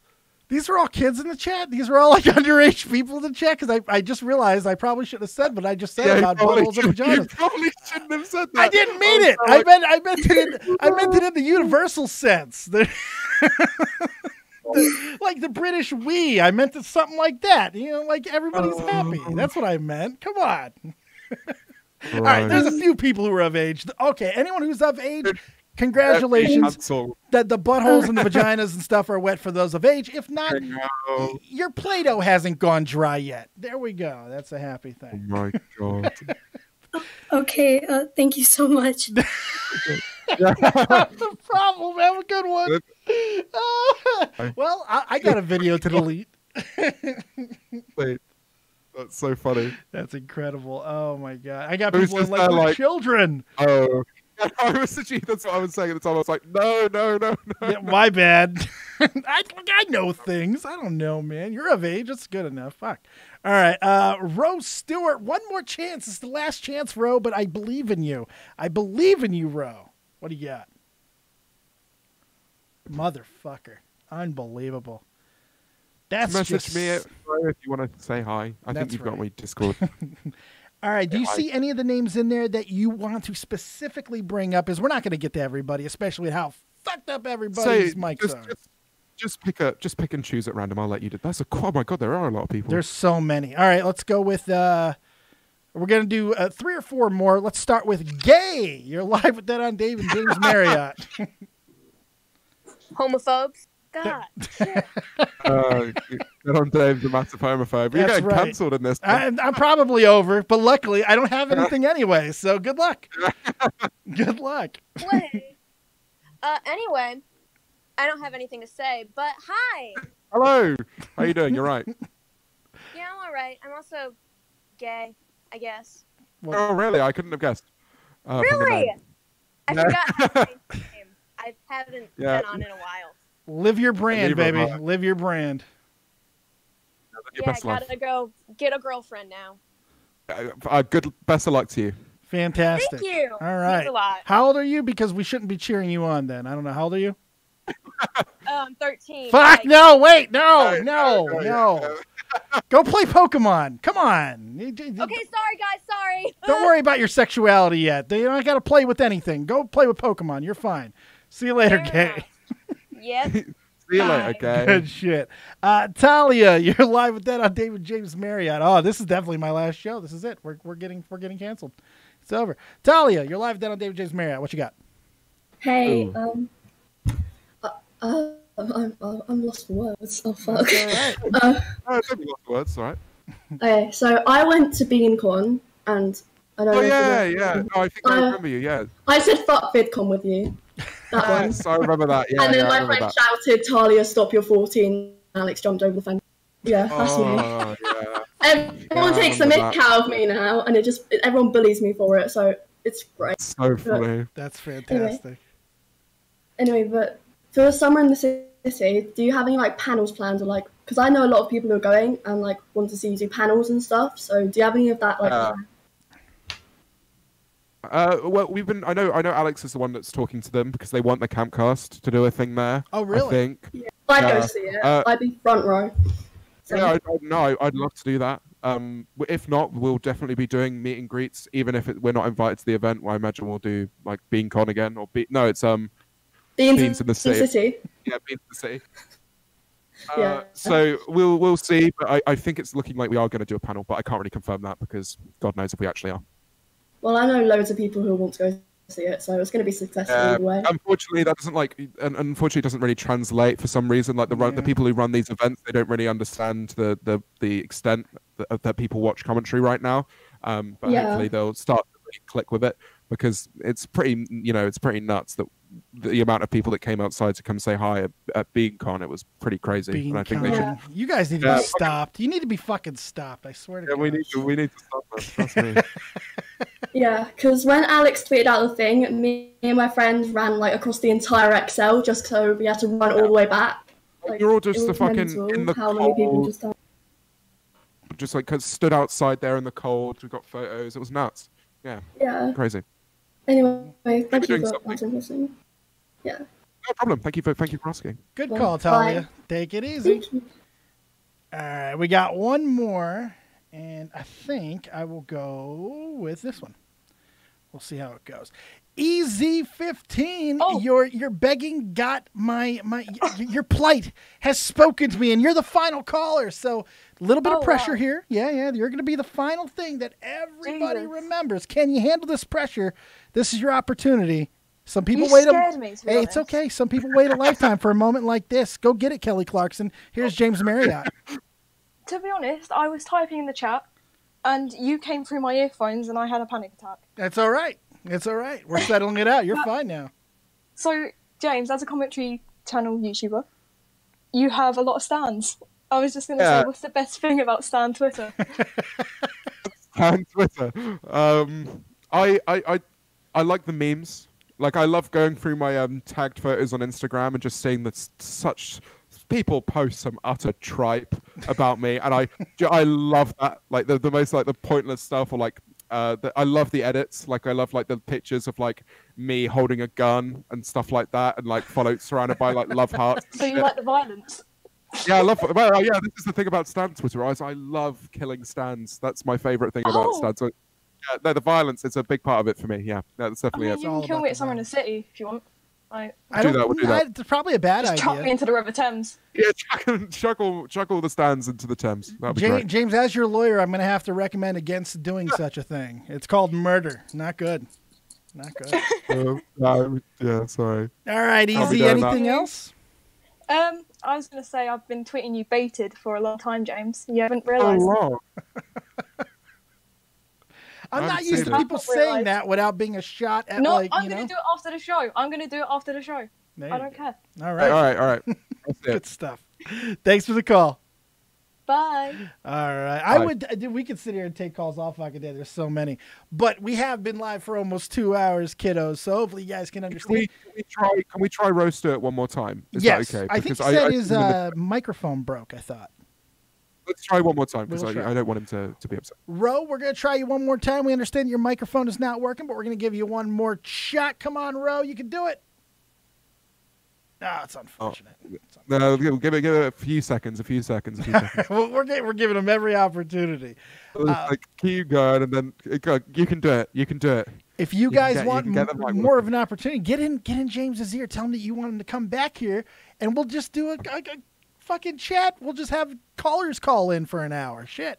I'm happy to do this again. I really enjoy this. So I hope you've enjoyed it, man. I really do. I had a fucking great time. 2 hours has flown by. That's mad. It really has. All right, Ro, I'm going to have to pull the plug on you. I'm sorry. Oh, Ro, it's all right. Okay. They've messaged me, so I'll just we'll have a little chat. Fair enough. All right, real quick, because like I said, there were so many questions on Twitter, and I want to give people as much as I possibly can here. So before I let you go officially, we're going to do some quick questions. Is that cool with you? That's absolutely fine. Yeah, I've got time. All right. At Omgerd for we asks, does I am Alex drink your bathwater too? That's a funny meme. No, he doesn't. Not anymore. That's good. We sent him to rehab. He's over it now. There we go. It's an important thing. Those bathwater addictions, they're brutal. Not good. What is your favorite thing that's happened to you personally this year? That is from Marie Nacht on Twitter. I was surprised with Post Malone tickets. Really? You got them comped or gifted? It wasn't gifted. I was just surprised. I was gullible as hell, and I went to go see Post Malone and didn't realize I was seeing Post Malone until literally we walked into the stadium.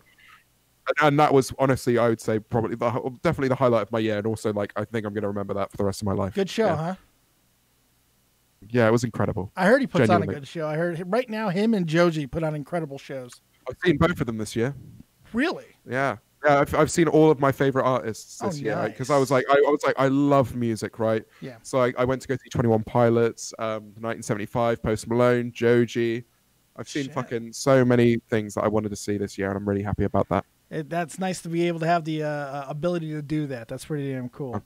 At L.E. Anderton asks, when do you finally finish uni? I'm done now. My last class was today. But I have exams until May the 21st. So I've got 2 months. Hey, my birthday. Good shit. Hey, celebrate. At SLLW Town, who is your favorite actor or actress? Interesting, because I'd say comedian-wise, it's Ricky Gervais. My favorite actor, I really like. I think Jake Gyllenhaal and James McAvoy are incredibly talented, and also I'm a big Tom Hanks fan as well. I'll be honest. You said Gyllenhaal, really? Sorry. What is it about his very punchable and boring face that gets you wanting to see his movies? It's just he's a good actor. It's like there's a few people. Oh, and also I'm a Heath Ledger man in Dark Knight. Oh yeah, I don't blame you there. Heath fucking Ledger, my God. I'm gonna go Heath Ledger because that film, I think that's one of the best pieces of acting of all time. I think I'm genuinely incredible. Yeah, it's pretty damn good. It's a damn good performance. Obviously it's helped a little bit by the fact that he fucking died, but still incredible. Like a piece of art for that reason. I think it was like. Yeah, it's and to go with that being it wasn't that wasn't the last film he appeared in, but to go and have that and get the best supporting actor Oscar as well. I think that's such a great way to honor his career. Yeah, I agree. So we don't always get to pick the way that we go out, but I'm sure most of us would write that ending if we could. Final question. Speaking of endings, and I think this is the most important one that could possibly be answered. At I'm Alex is my son on Twitter asks, when did you lose your virginity? I was 16. 16, there you go. It was a very good year. James, thank you so much, man. I really did have an absolute blast. An amazing time. I also, you were going to ask a question earlier and you didn't. You said I want you to think about how you describe yourself. Oh yes. And I've been thinking about it, and I used to. This used to be my branding, it used to be in my bio, and it was a charismatic narcissist. Oh, I like it. I like it. Short. It's short, simple. It rolls off the tongue. You know, I like that. That's probably how I'd say it. I think it's a good one. And I'm glad that you remembered back to a question that I forgot to ask. That's fantastic. That's what you're supposed to do, guys. That's fucking great, man. Really one of the most enjoyable interviews that I've had to date, man. It was really good fun. Really, really good fun, man. Floor is yours, man. Tell all the kids where they can find you. Of course, your information is down below. One of the best marketing things you'll ever see. Everybody needs to start putting their playlist instead of your YouTube URL. That's fucking brilliant, dude. That's brilliant. Yeah, you got to do that. You got to do it. It's like, and then you can get them for a good hour if they like videos enough. So. Right. You never know. They'll just start watching. You never know. But floor is yours. Tell all the kids where they can find you. Yeah, guys, just hit me up on Twitter. Love you, boys. And also, I'm probably uploading on like Sunday or Monday, by the way, everyone. So yeah. Nice. What's any clues of what the video is? I'm not going to give it away. It's going to be good though. You wait, monkeys. You fucking wait till Monday. Absolutely. It's just I'm just clowning on someone I found online. It's pretty funny. Fair enough. All right, That's essentially what I do every week. And you do it so fucking well too. Thank you. I'm going to let you go so I don't awkwardly have to end the show because, again, I don't have all my stuff jerry-rigged. But, again, thank you, James. Have yourself a fantastic evening, and hopefully you'll come back soon for me, man. 100%. Just invite me back, and I'll be on. All right, brother. Take it easy. Ooh, James Marriott, everybody. Man, he is a good-looking, sexy, talented motherfucking guy. That was a blast. Thank you for everybody who flooded the Discord. Thank you for everybody who just blew up my Twitter. Thank you guys for all the support on this. I hope you enjoyed it. If you have people you want to see interviewed, let them know. Show them these interviews. I think I am the best interviewer on the platform. I think I bring something to the game that not everybody else does, and that's a connectivity that I think most people like. So bring them on over, and we'll get those stories told that you want told, and not the bullshit that a lot of interviewers bring to you, all right? Thank you so much for hanging out. Make sure you subscribe. Make sure you show some love to the channel. And take care of everybody in the community. I think that's one thing that we learned from James Marriott today. Be good to each other. And you never know when that goodness will come back around again. Remember, as always, if you don't have talent, have talented friends. Keep it copious, folks. And remember, as always, if you don't have talent, have talented friends. I said it twice because I'm terrible. Peace. Hit us with that outro. Dueling Duelist Drew. Bye.